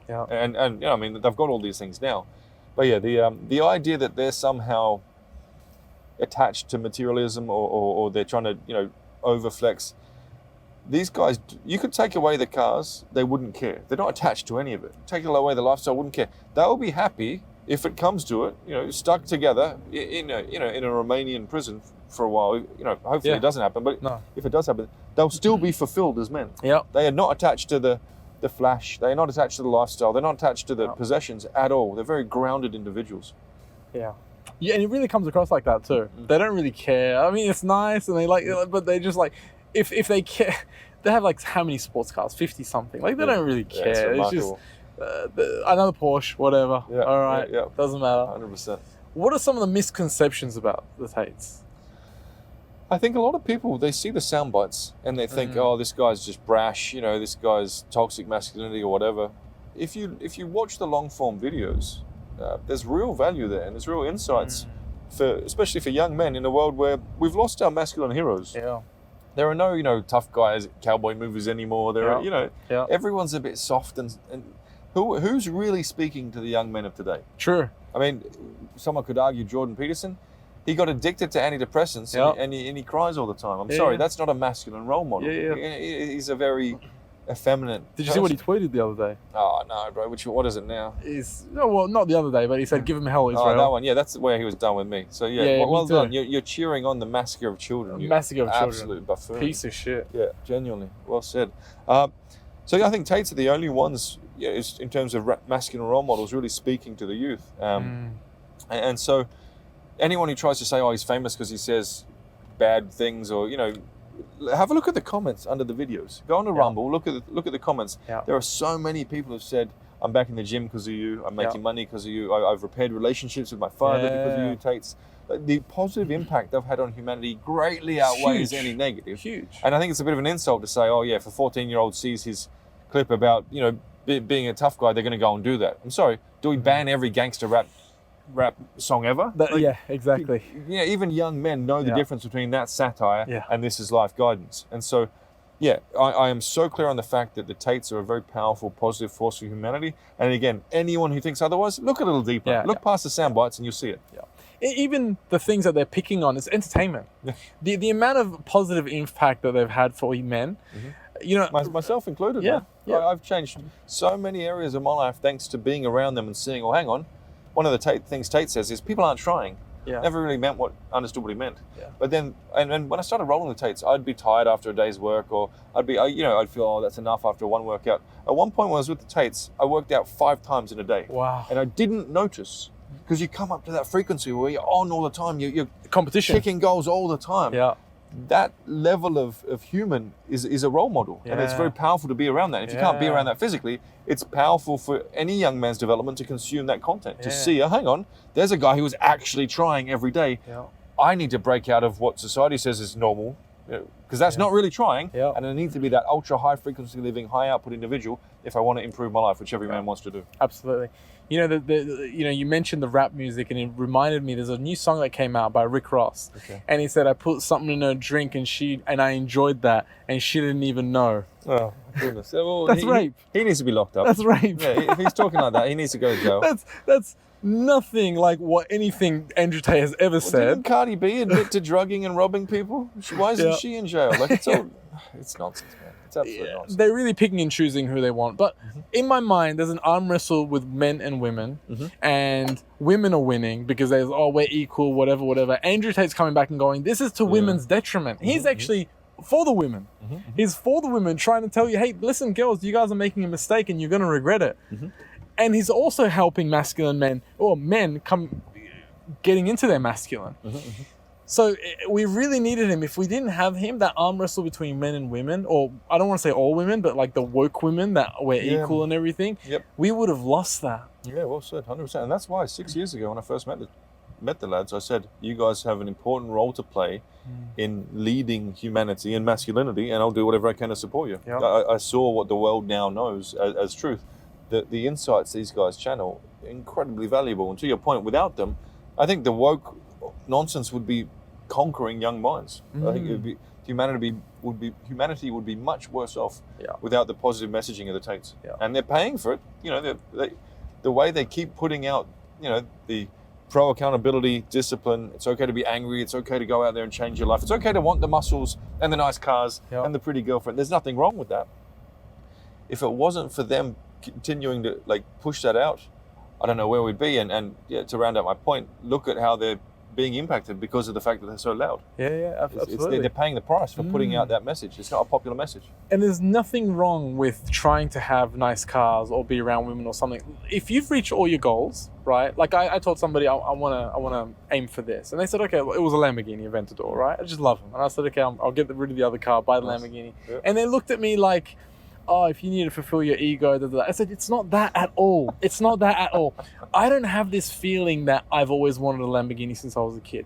But if I fulfilled all my targets, I'm going to be chasing my own tail. Even if you don't like Lamborghinis, set that goal for yourself because you need a direction to go. 100%. You need something to work towards. oh, I've matched every target that I wanted. Awesome. Now you're going to chase your tail for the rest of your life? Yeah, 100%. Set a target. I like that claim that, you're just trying to, what is it? Like, okay, a lot of people who get supercars, they are compensating. That's real. I know that from some supercar clubs. But at least the guys in my circle, they're getting cars because they're fun. Yeah. Like, and it's it's like, you know what? I'm going to give myself that boyhood dream because I've made it. That young kid who was like, I don't know how those guys afford those cars, but one day I'm going to do it. You become that guy. Yep. You deserve a car. Alhamdulillah. Like, give yourself a car. I mean, you don't need to get as many as I have. Well, I mean, look, the Tates are a whole different level. No, but also you earned it. Tates earned it. Yeah. You earned it. Yeah. If you earned it, do it. Yeah, 100%. Gift it to yourself. Anyone who wants to sort of criticize that, they're just a hater. So cut them out of your life anyway. Yeah, exactly. Any real brother is going to be happy with you for your success. Exactly. So they're good to see. Man, a line I use a lot in my circles. I love to see you winning, brother. I love to see the success, and I mean it. Like I love seeing my people win. That's the sort of energy you want in your circles, not people sort of, you're compensating. No. I know. And I'm like, give yourself a goal. Do something at least. Don't do nothing. As Tate says, people aren't trying, man. People need to wake up. They're not trying. People aren't trying anymore. You're right. So do you think this Matrix attack would have happened if they lived in Dubai? Or is Dubai... Is Dubai insulated to the Matrix? Dubai, I believe, is insulated to the Matrix because the leadership here, they have such respect for the people who are living here. As long as you don't break the law, as long as you don't criticize, the government or the religion, which I don't think you should do anyway. I don't think good things come from that anyway. No. You will be left alone here. Yep. It doesn't matter. Like, for example, if I was living in Australia and I said, I'm not comfortable with my son being in a school where, as a 10-year-old, 15% of his classroom is transsexual. Yeah. I'm a bad guy in Australia. I can't say those things. Then the mob will come after me. Whereas here, I can say, I don't think this is healthy or natural, and it goes against my faith. And I'm allowed to say it. Yeah. Like, this is where you get into the whole thing of, in the West you have freedom, and in Dubai it's a dictatorship. I'm sorry, I've got a lot more freedom here than I ever would have in a Western country with the woke mob coming after you. Absolutely. I have complete freedom here because I'm a law-abiding citizen. Yeah. What would you prefer? To have, it's democracy, but someone could in London knock you in the head with a hammer and take your watch. Yep. Or if you say a comment online, you can lose your job. Yep. Because you've spoken against the woke agenda. Like, for me, there is great freedom in this country if you're a law-abiding citizen. I think it's the perfect societal model. Absolutely. I think a couple of drops of dictatorship in any society is good. If it's benevolent dictatorship. Non-sadistic. Yeah. Non-sadistic, right? You want the best for your people. Because here in Dubai, you're not allowed to talk bad about the king. You're not allowed to talk about any businesses. You're not allowed. People need that. If you're going to give people free reign, they're going to start painting their hair purple and saying, I'm a they, them. Yeah, humans need guidance. They need dogma. Correct. And they need some restrictions as well. Otherwise, society just descends into madness. Yep. And it's religion. Religion is there to do that. Exactly. To give people guidance. Exactly. I used to think, that state and religion should be separate. If state and religion are separate, then it's politicians making the calls without any accountability to a higher force. Correct. Whereas when you have, for example, in this country, the leaders of this country feel accountable to a higher force, and so they make moral decisions based on the code of life that is their religion. Yeah. It's a fantastic thing. It's a necessary thing. Necessary, absolutely. I have an idea. No, nobody watching. I'll tell you a secret. Okay, I got an idea to get the Tates out. Okay. I've had every idea in the sun presented to me, but okay. Yeah. This is going to be a good one, though. Okay. We're going to go for the Carlos Ghosn strategy. Yeah.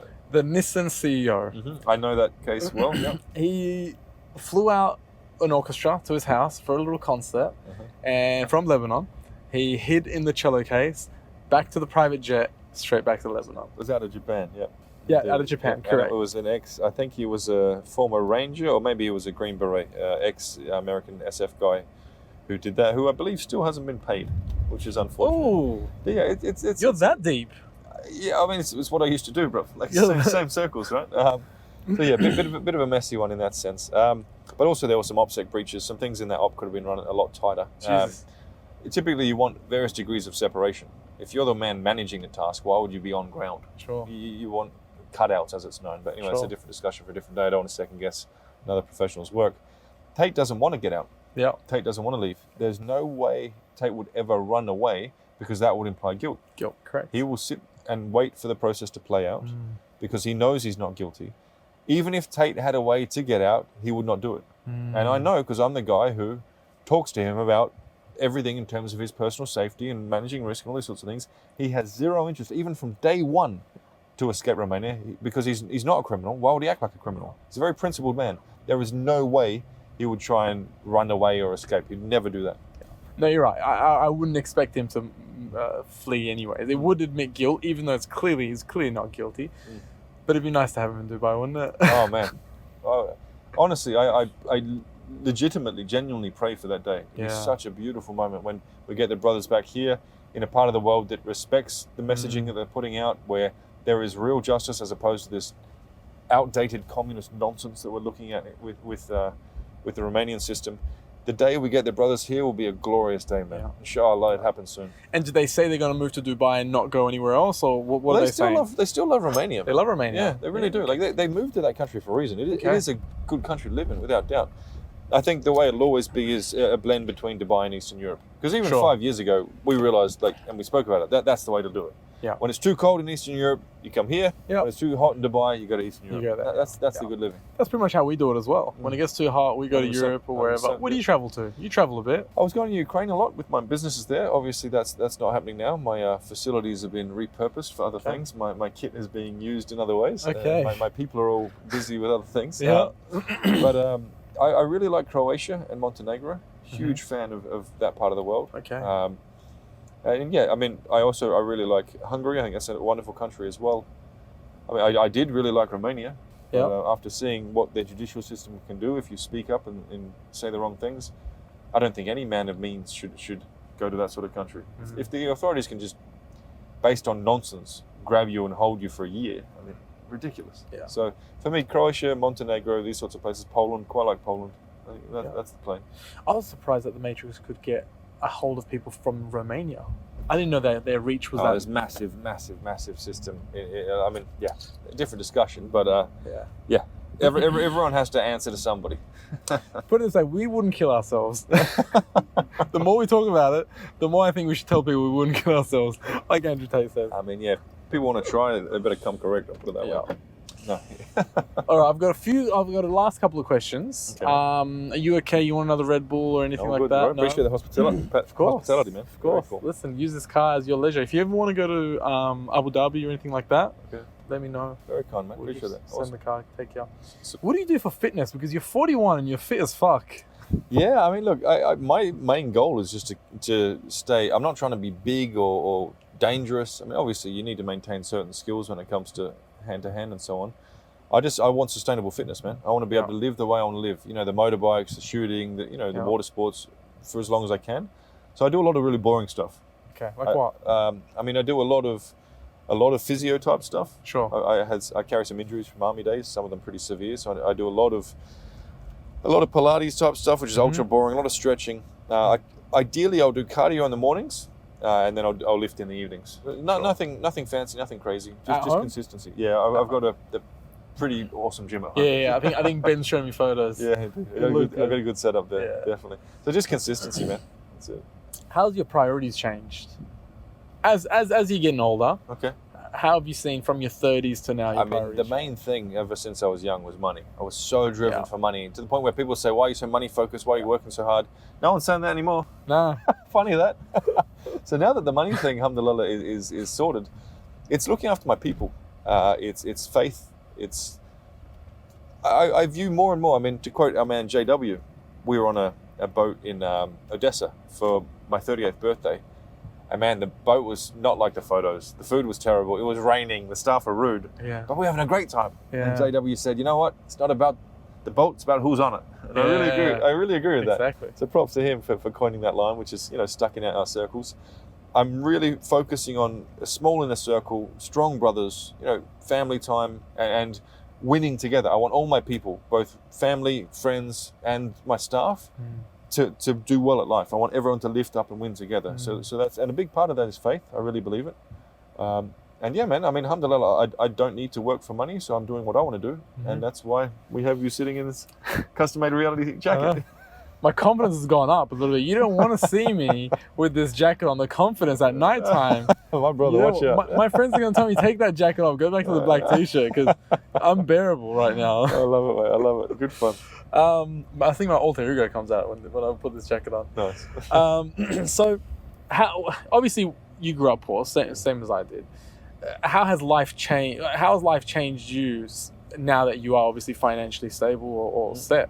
I think for years I was driven by fear. I was driven by the fear of being poor. Really, genuinely. Like it was, and I felt like I didn't have authority over my own life. I was scared of the world, scared of not having enough money. Especially when then you have a family come in, you have people rely on you. It was something that's what motivated me. Now that I mean, even when I was a millionaire, I still felt poor. But now that I have sufficient millions to never have to work again, and the passive income is there such that I could survive without literally doing anything, I have to admit I'm not poor anymore. And my deep brain has actually figured that out and going, okay, you're not poor anymore. Yeah. It takes a while. It does, man. I agree with you. Does, yeah. It takes a while for your brain to go, you sure? Yeah. Are you sure? Yeah. It's only 1 million. It's only 2 million. Yeah. So now my whole motivation, what drives me is gratitude and wanting my people to win. I'm not driven by a sense of scarcity or I might not have enough. I'm driven by every day is satisfying. I'm helping my people win, little wins every day, you know, just progression every day. It's all so positive, and there's so much gratitude. Like every day, I'm genuinely, aggressively grateful for the blessings I've received, because, bro, a lot of it isn't us, right? Like I'd say you can talk about rizq and qadar Allah and you know your path through life. I've worked hard, yes, but man, I've had a lot of blessings. I would not be where I am today if I didn't, go. So many things that were outside of my control that just worked out well, qadar Allah. That's why I'm successful. So I don't walk around pretending it's because of me. And so I just have immense gratitude, and I'm driven by abundance and wanting to create abundance for everyone I love, everyone I care about. Yeah, absolutely.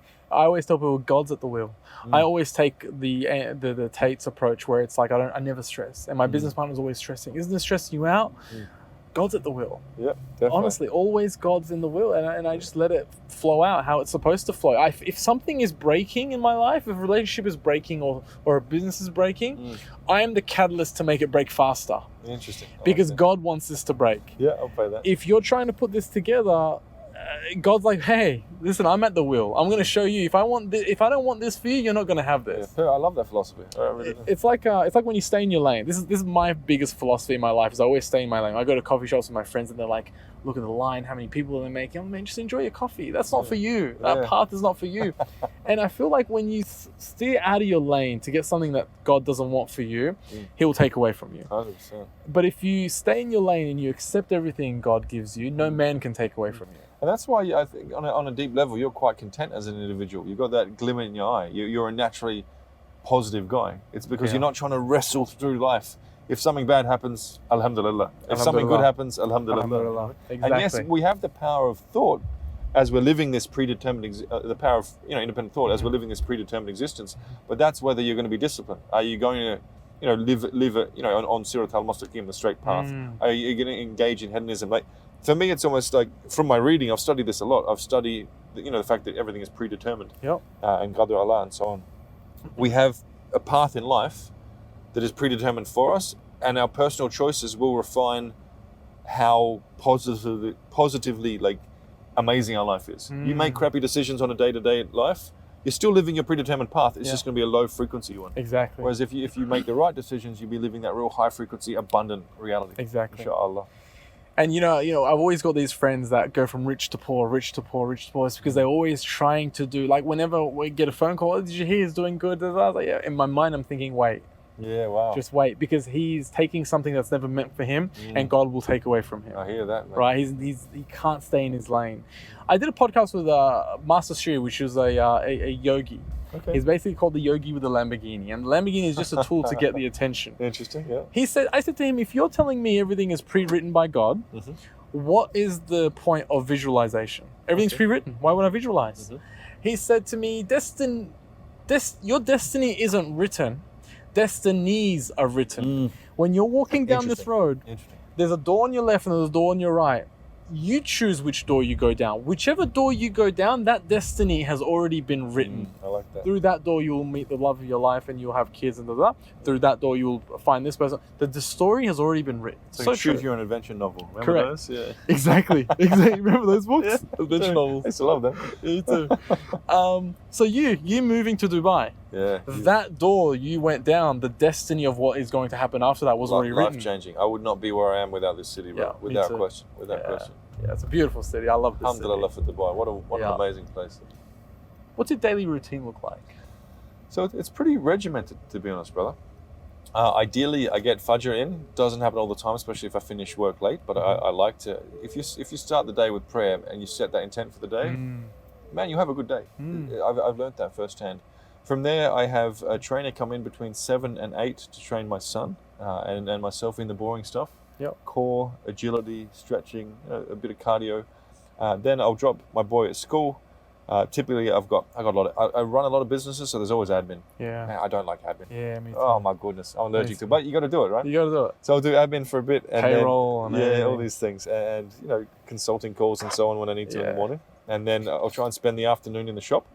And it's a very social experience. Like the lads are coming in, I'll have the meetings I need to have in the shop. Yeah. Others, you're welcome to use the shop to have meetings if you want. Appreciate Coffee's free, bro. Always welcome. Appreciate you. Thank you. Appreciate you being there.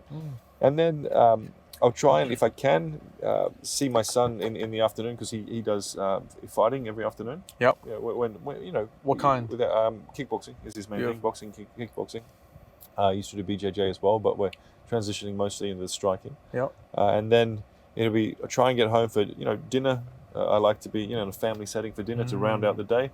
And ideally, I will have lifted before I eat. Usually, it's not a long lift; it's just enough to do what you need to do. Yeah, just get a pump. Yeah, exactly. And obviously, I like to try and get the Isha in the masjid, in the big masjid. Yeah, across. It's great to be able to pray in the little masjid in my tailor shop, but going to a masjid, it hits different, right? Yeah. And then the challenge is to get to bed early because I'm a thinker, I'm a researcher, I'm a doer. To cut the day off and go to bed early, that's my challenge. So lately, I've been just sitting on the balcony because I can look at the masjid and just relaxing. I often read the Quran. I've got this big Quran where every single word is translated below it, so you can learn Arabic in effect while you're reading. And it's just good holistic halal living, man. I like it. This concept of Sirat al-Mustaqim, living on the straight path, it gives you energy. I swear, it gives you more energy than any hedonism or any chasing pleasure. When you're living on the straight path, Sirat al-Mustaqim, you have this momentum, you have this enthusiasm to keep going, and just because you're living right. Yeah. You're living the way we're meant to live and making disciplined decisions daily. So that's my ideal day. It doesn't always stick to that. Sometimes work stuff will come up, or I'll get caught up with things which draw me away from that sort of routine. Yeah. But that's my ideal day, brother. If you could have the opportunity to talk to your younger self, what advice would you give your young self? I think just keep going. I'm very proud of the younger self and what he achieved. Ignore everyone else that's criticizing what you're doing and keep going. Ignore all those people saying, oh, you're working too hard, oh, you're too stressed, oh, you're taking on too much, oh, you're too money focused. Good. Alhamdulillah, it's worked out, right? Yeah, exactly. So if I was able to speak to my younger self, I'd say just don't let anyone put their beliefs on you, because a lot of entities out there, what they want for you is not in your best interest. You need to refine your own beliefs and live true to them as a young man.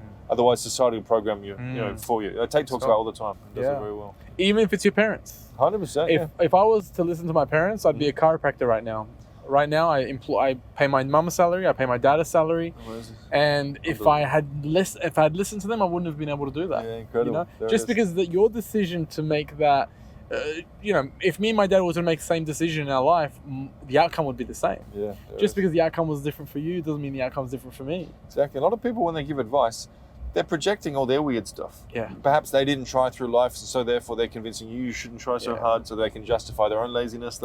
Advice is a tricky thing, and on that, man, I don't understand. You're a sharp man. Maybe you can help me. Why do so many people consume advice from all these influencers who haven't got any life experience? What's that about, man? They lack mentorship. Yeah, okay. When you lack mentorship, you listen to anyone. Interesting. You listen to the next person. Because, man, I had no advice to give as a 24-year-old. I was in uniform, traveling around the world, still learning about the world. But all these young streamers who all of a sudden are in a position to give advice to everybody, based on what? Like, if you have a bunch of monopoly money, you're not in a place to give economic advice, like financial advice. Correct. I view it like that. Just because you got a bunch of followers doesn't mean you magically have insights to share about life that are valuable. Correct. Listen to the guys who've been through it. You know, people like the Tates, I don't view them as influencers. They went through a lot of struggle. They achieved real world accolades. They achieved success. Then they got famous. Someone like the Tate brothers have real insights to give. I don't understand why all these, I don't even know who half of them are. I don't know their names, but these streamers who have so many people following them for life advice, they haven't lived. No. You can't give life advice if you haven't lived. No, definitely not. And the streamers, why? What is streaming? They're just embarrassing themselves. Yeah. They're just dancing clowns. Correct. Yeah. They're just dancing clowns, people watching them, and then they're giving advice. They're dancing clowns, like you just said. They're on stream, just embarrassing themselves, right? Right. There's no character, there's nothing. They're dancing. And then these young generation, they're listening to them because they've got so many likes. But that is from lack of leadership. That's something that the war room really helps with that. For real. The Right. amount of mentorship that happens in the war room is incredible. And I put in a lot of time each day responding to all the DMs, meeting with people, giving them feedback on things I've asked about. Get advice from guys who've got a bit of grey in their beard and have been around and have been in some serious situations and had to survive some challenging, obstacles in life. They're the people who've built businesses, who built families. They're the people to listen to, not someone who just sits in front of a webcam and streams a bunch and for some reason they're famous for the sake of being famous. Yeah, exactly. Some wisdom. Because, I mean, they're not really adding any value. Yeah, They're just entertaining. They're just, you're and that's trained at the stuff. thing I think a lot of people need to realize. Insightful life advice won't necessarily be entertaining. Yeah. Get your entertainment in a way that's entertaining, sure. Don't try and get your life advice from someone who's entertaining. Yeah. Being entertaining does not correlate necessarily with having good advice to share. Yeah. Have you had that chat with your kids to say, listen, stay away from that kind of stuff? 100%. I've at a very early age, I've explained to both my kids that there are individuals and there are entities who want to push their belief systems on you that is not in your best interest. You choose your belief system and don't even look. I will recommend belief systems or perspectives to my kids. At the end of the day, it's their mind. They get to choose how they live. They get to choose what they believe, the goals they set and so on. So my kids are very much independent thinkers in that sense. I think every parent should raise their kids accordingly. Yeah, There is a battleground for your kid's mind. You Yeah. need to teach them to be ready for that battle. Yeah, I feel like you're teaching your kids not to be people pleasers. Yeah, that too, 100%. And Right. especially with my daughter. I mean, I've trained thousands of women in personal protection, self-defense, especially back in the day. One of the key things with women is assertiveness training. I'll give you an example. Like, if you are on a date with a guy and you feel that he's being controlling and you feel, that your safety is not okay, you have the authority as a woman to say, I'm not comfortable with this, I'll see you later. Or you have the authority to say, yep, I'm just going to the bathroom and disappear. Like, women need to learn that red line where he's shown red flags that I'm not comfortable with, I'm going to cut it here. Another example being, and we talk about this in personal protection or personal security training for women, you're about to get into an elevator, the door's open, there's someone in there who gives you a bad vibe. And bad vibes, that's your gut, that's your subconscious, your survival instinct telling you something's wrong. The polite thing to do is to get in that lift anyway.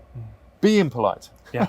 As a woman, you should have the assertiveness and the preparedness to not be a people pleaser, to keep yourself safe. What matters more? Getting in a lift with someone who's a weirdo and might hurt you, or or risk not being polite. Yeah. So teaching that. My daughter's very strong with that. And as an example, even from an early age, when a lot of people want to hug babies and hug kids, my daughter knows she doesn't have to hug anybody. Yeah, good. And anyone wants to go and touch her face or hug her, I will physically stop them and say, no one touches my daughter.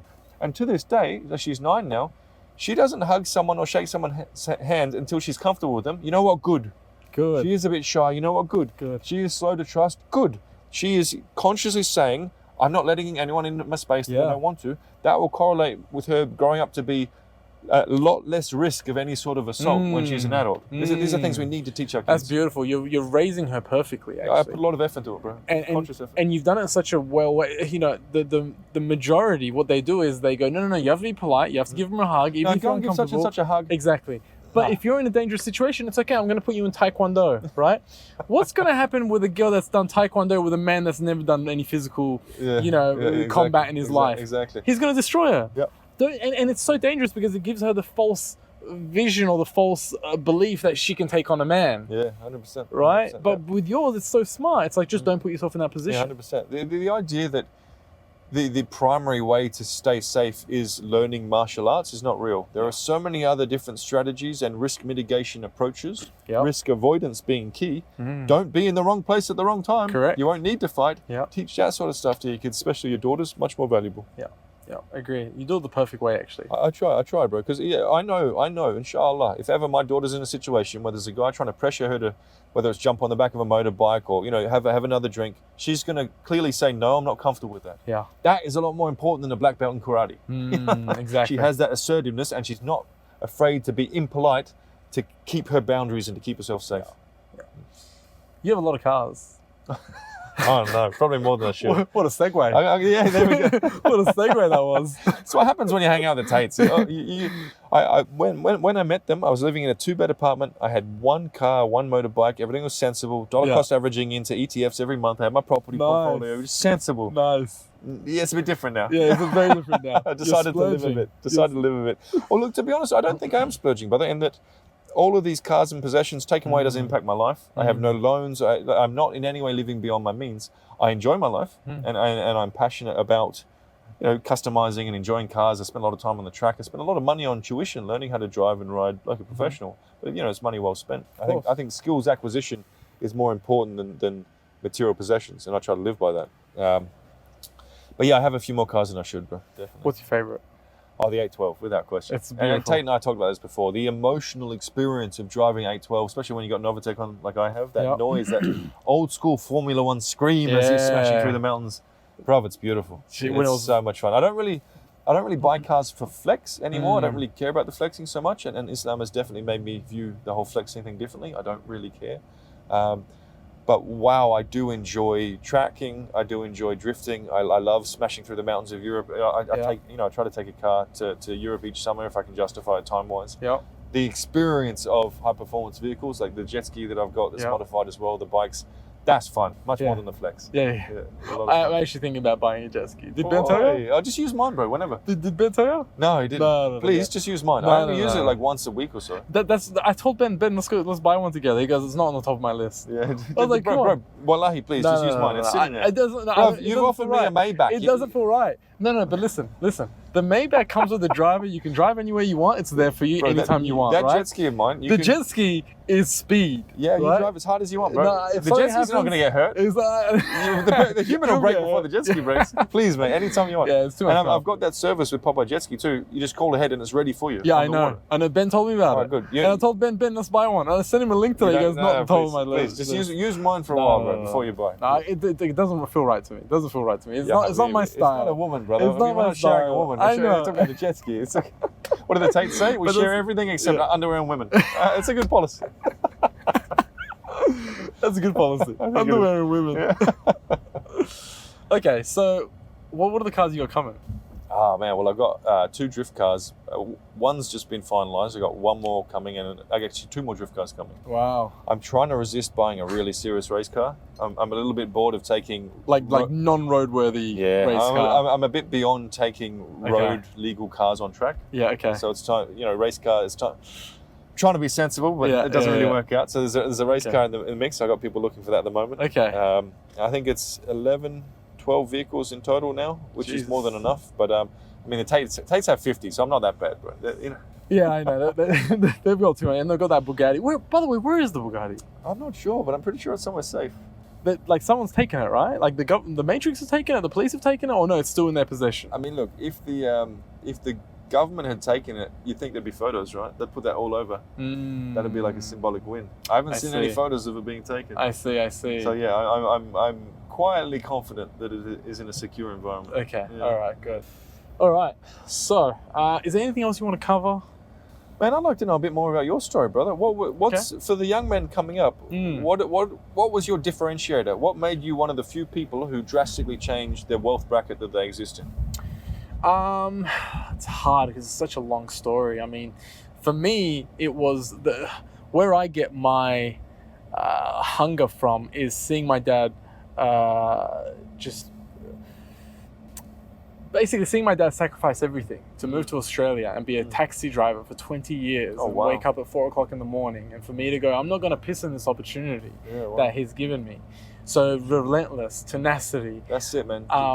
I don't feel like I'm a genius. I don't feel like I'm a genius like you or your dad. I'm not. I was tested. I'm just outside. So. No. I don't think I'm that smart. I think I'm very good at emotional intelligence. I think I'm very good at not saying. A lot of people are so quick to build and destroy. I'm someone that just builds and builds more. I feel like the most important thing in a business is not the business. Fuck the business. We'll shut down this business today. You and I can do this business together again tomorrow. The most important thing in a business is the relationship, is the partnership, right? You and I are in business together. You might make a mistake. I will never make you wear that. I'll never say, hey, you made that mistake. We all make mistakes. You have to keep that flame alive. You have to keep that relationship alive. And that's where I think a lot of people are so quick to, fuck you did this and that. There is a lot of that out there, isn't there? Yeah. They let anger consume them, right? And then obviously we had our wins. Obviously with business, we set up an insurance company which became the largest in WA. Amazing. And from that we did other businesses, and that trickled on. But love to see it, man. Love to see it. It's amazing. It's just I never really pissed in something that I was building that was beautiful. So there's tenacity. You just don't give up, and you're hungry. You drive, and you know why you're driving. It's for your people. That's a very good intent. There's advanced people skills, but also you're talking about living and doing business by a very specific moral code. Exactly. Very consistently and consciously positive moral code. Exactly. There's some good takeaways for young guys coming up, man. It's valuable. Yeah, absolutely. And I'm going to join the war room. Oh, fantastic. I told you I will. And happy to add value. I didn't actually know you weren't in the war room. That's hilarious. I mean, you look like you roll like you're in the war room, right? I just assumed you're a war room. That's news to me. I probably should have checked that. I think I wouldn't have come on the podcast. I'd like to think I'm a good read of people. Yeah. And you, like me, your intent is to give and to add value and to look after your people, and even that extends to the young guys coming up who consume your content. 100%. I'm very particular about who I do this sort of stuff with, just because I'm time poor. I'd rather spend time with my family or my faith and so on. But it's very clear to me that the intent with which you're approaching this is to give to humanity. Which, man, if everyone had that mindset, we'd live in a much more positive world, Well, that's actually the trick. Giving without wanting to receive. That's actually the key that you will receive when you do that. You got to provide value first, and then the value will come back. I'll pay that, man. Right? I'll pay that 100%. Doesn't matter. See, a lot of people do things for immediate financial return, which doesn't create a niche, and the money is in the niche. So you must do things that people aren't doing, and from that, the podcast makes no money. This costs us, I'll be honest with you, 20,000 dirhams a month, just to have the production manager and stuff like that. It's a nice setup. I love it. I mean, I know people watching can't see it, but this is space age. You got a proper setup here. Yeah, it's great. Listen, it's so easy to do a podcast in a studio. The camera doesn't move, nothing. Yeah. In a car, it's so difficult. I love it, bro. Things move, you hit the bumps and everything, so we had to actually engineer it. It's like NASA HQ in here, bro. I love it. It's really cool. We had to work it all I was a bit concerned this thing might come alive and attack me, man. This is crazy. What thing? There's this space. There. I think your tactical brain came in here saying, can I defend myself from that? Risk assessment. What's going on? I love it. So I guess that's where I kind of think I'm different from other people. Is probably my emotional intelligence. I wouldn't say I'm a business expert. I would just say I know how to people, bro. Yeah. I always say people run the world. You learn to run people, you learn to run the world. Or at least you learn to run your world. Correct. Fantastic. I love it. Love to see it, man. Man, war is incredible, bro. It's positively impacted every area of my life. Yeah. Genuinely, we've got so many experienced guys in there. You want to talk about who you get your guidance from. Everything from the way I parent my kids to the way I structure my daily routine to nutrition to finances. The guys in there, we have so many experts in their field. We have heavy hitters who are leading companies, who are leading large organizations, who are really winning at life. Yeah. Proven track record. Yeah. That's the people to get guidance from. And in the Telegram groups and also in our real life meetups, it's constant sharing of knowledge. Yeah. Man, you get 40 War Room guys together, as we often do in dinners in Dubai. We've got one coming up this Friday. The energy of having all those people who are living well, who are experts in their field, who have that, I want to give back to my brothers. Bro, it's a different frequency in the room. It's such a powerful thing. I'm so grateful for the War Room, and it's positively impacted every single area of my life. Yeah. Oh, I'm definitely going to join. Do you have a insurance expert in the War Room? Because I could be that guy. That's what I specialize in. Interesting. I specialize in insurance. Okay. I know we have some big shots in working in insurance companies, but I don't know if we have any business owners in the insurance realm. No. We've got a whole team of 30 insurance pit bulls. Amazing. Insurance companies are in the business of getting out of claims. Okay, yeah. You need put pit bulls in the insurance game. We've got one guy that was on the phone. I was watching him. He said, "What system are you using? This or this?" She goes, "We're using this." She goes, "What page are you on? This or that?" "I'm on this page." That doesn't ask you to ask that question. Why are you going out of your realm? Oh, wow. Just shut her up straight away. And it's like, this is why the Royal Commission is happening in Sydney, because you insurance companies are in the business of getting out of claims. So wow. I had Sam Ratamata Cooley. I always find it hard to say his surname. He was on the podcast, and he had an insurance issue, and I fixed that for him. And I said to him, "Listen, they're not nice people, insurance companies." Yeah, I can see that, bro. I can see the way they probably have metrics where the amount of claims they can get out of becomes like a KPI they want to hit for the month. Like, I'm sure it's exactly. pretty nasty. Yeah, exactly. And they send a guy to your house that records you, and he looks like Ross Kemp. He looks like a pit bull, and he starts interviewing you. And if you the average person wouldn't know. And then they go, "Oh, you said that. You said this is on record. The claim can't be covered. Sorry." If you read it's a nasty business. So very nasty business. So you need someone to combat that and go, no, we can. You don't want us to go on to FOSS. FOSS is Financial Ombudsman Services. That's what they're scared of, because they have a little tally system with them. Oh, wow. But I'm a fixer when it comes to insurance. If anybody has insurance claims that they can't get handled, we're the people that That's cool, man. That'd definitely be value add to the brotherhood, man. Yeah, That'd be I amazing. think so. I love it. I want to thank you for coming on the podcast. Thank you, my bro. I know you're very busy. I'm glad that I met you and I can call you a friend of mine. Likewise, man. Absolute pleasure.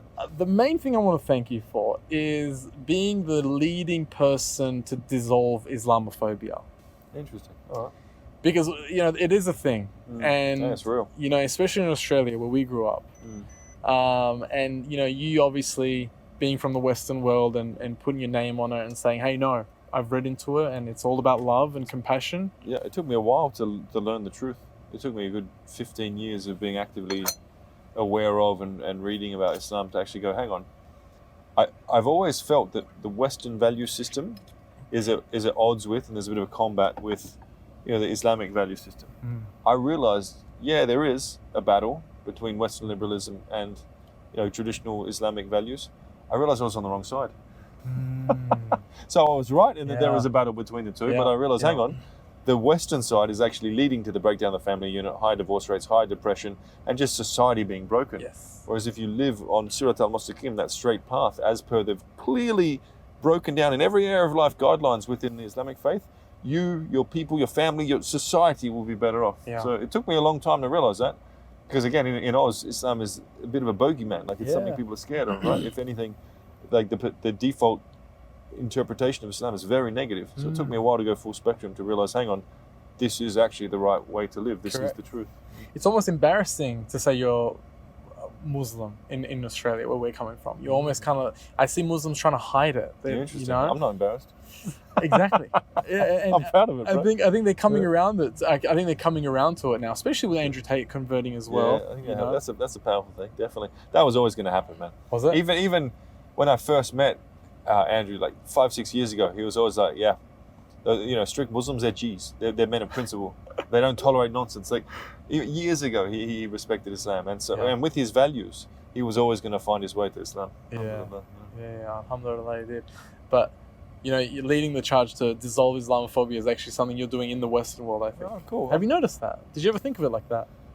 I didn't think of it like that. No, I mean, look, I know I've gotten a lot of positivity and a lot of support from the Ummah, the global community of Muslims, which I'm grateful for. I'm just one guy who reverted a year ago. I don't think I have any particularly special knowledge or any particularly sort of unique insights, but I do have a bit of a platform, and I'm consciously using that to help more people see the truth about Islam and ideally find their way to Islam, because, man, the positive impact it's had on my life and made the way it's made me a better man who can serve my family and my staff, made me more disciplined, made me fully empowered in cutting out that which we know is nonsense anyway. We know going to the club is nonsense. We know alcohol is nonsense. We know superficial sex is nonsense. Islam gives you that extra accountability to say, all right, I'm cutting all that out.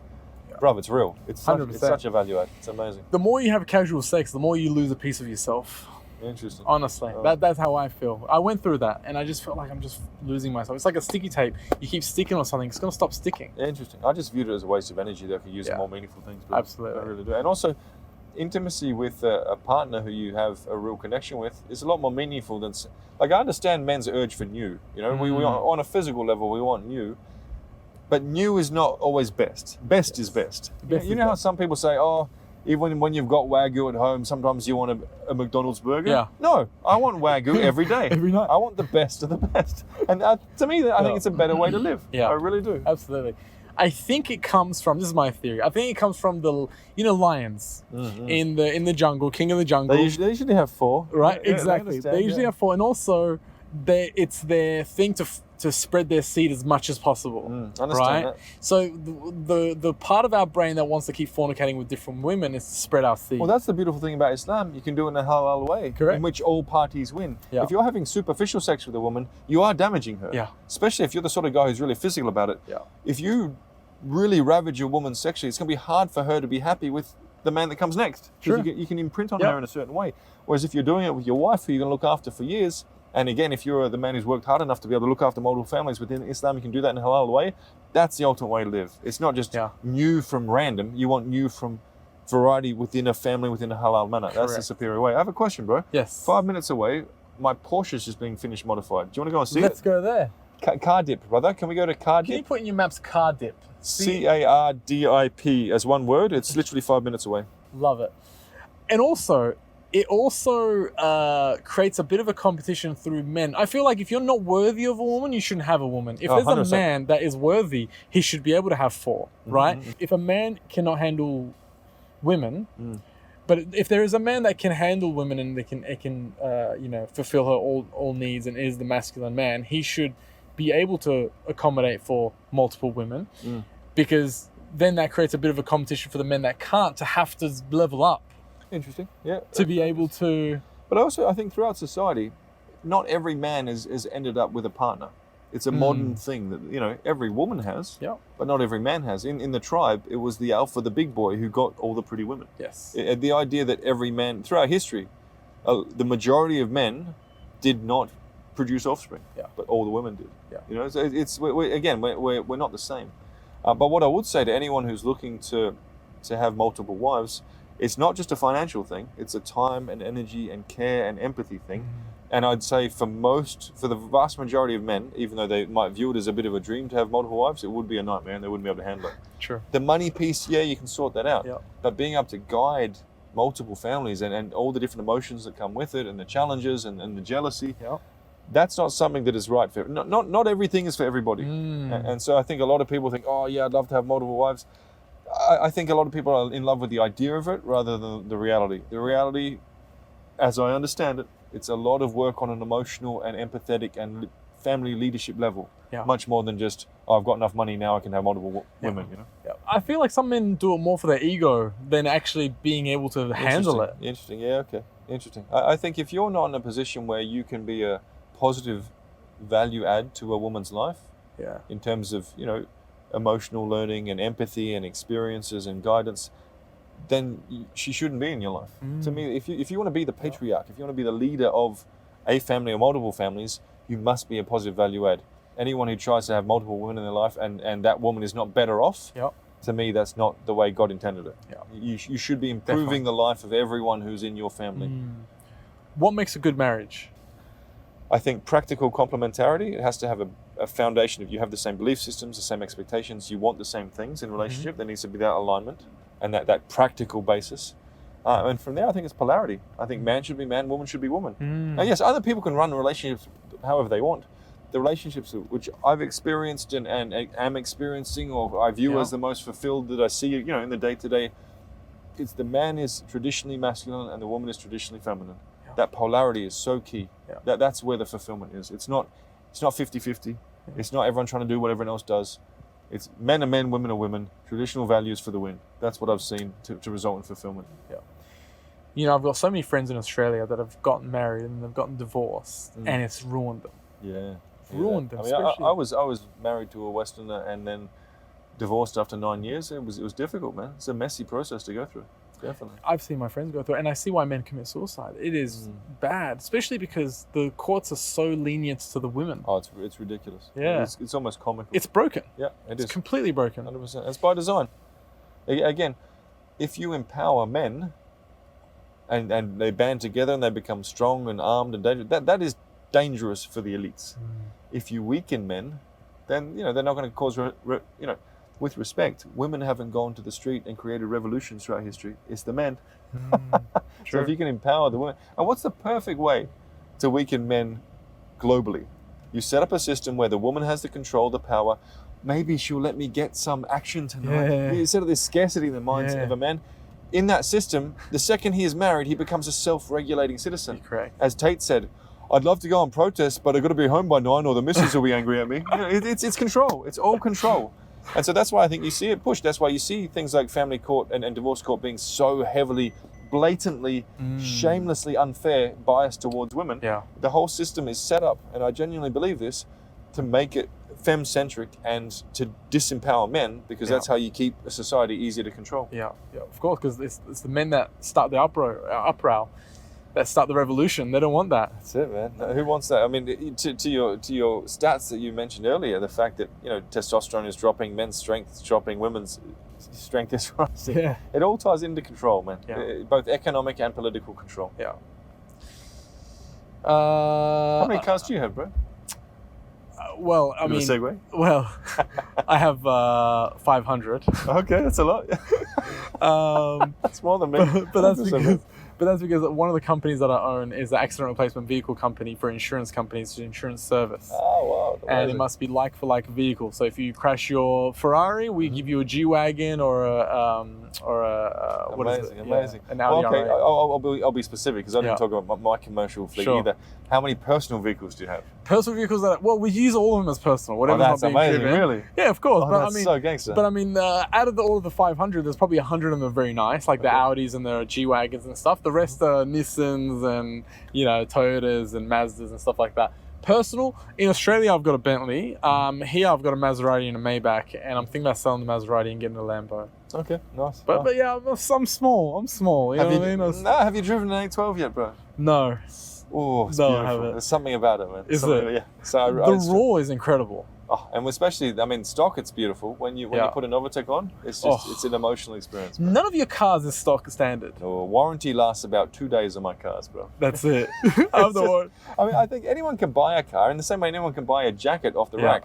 The joy, the fun, the blessing is to customize it. Yeah, correct. Custom clothing is I mean, even down to the button choice and the lining. I mean, I think you've got a pretty special lining, right? I mean, the lining is just cash dollars, cash money. I love it.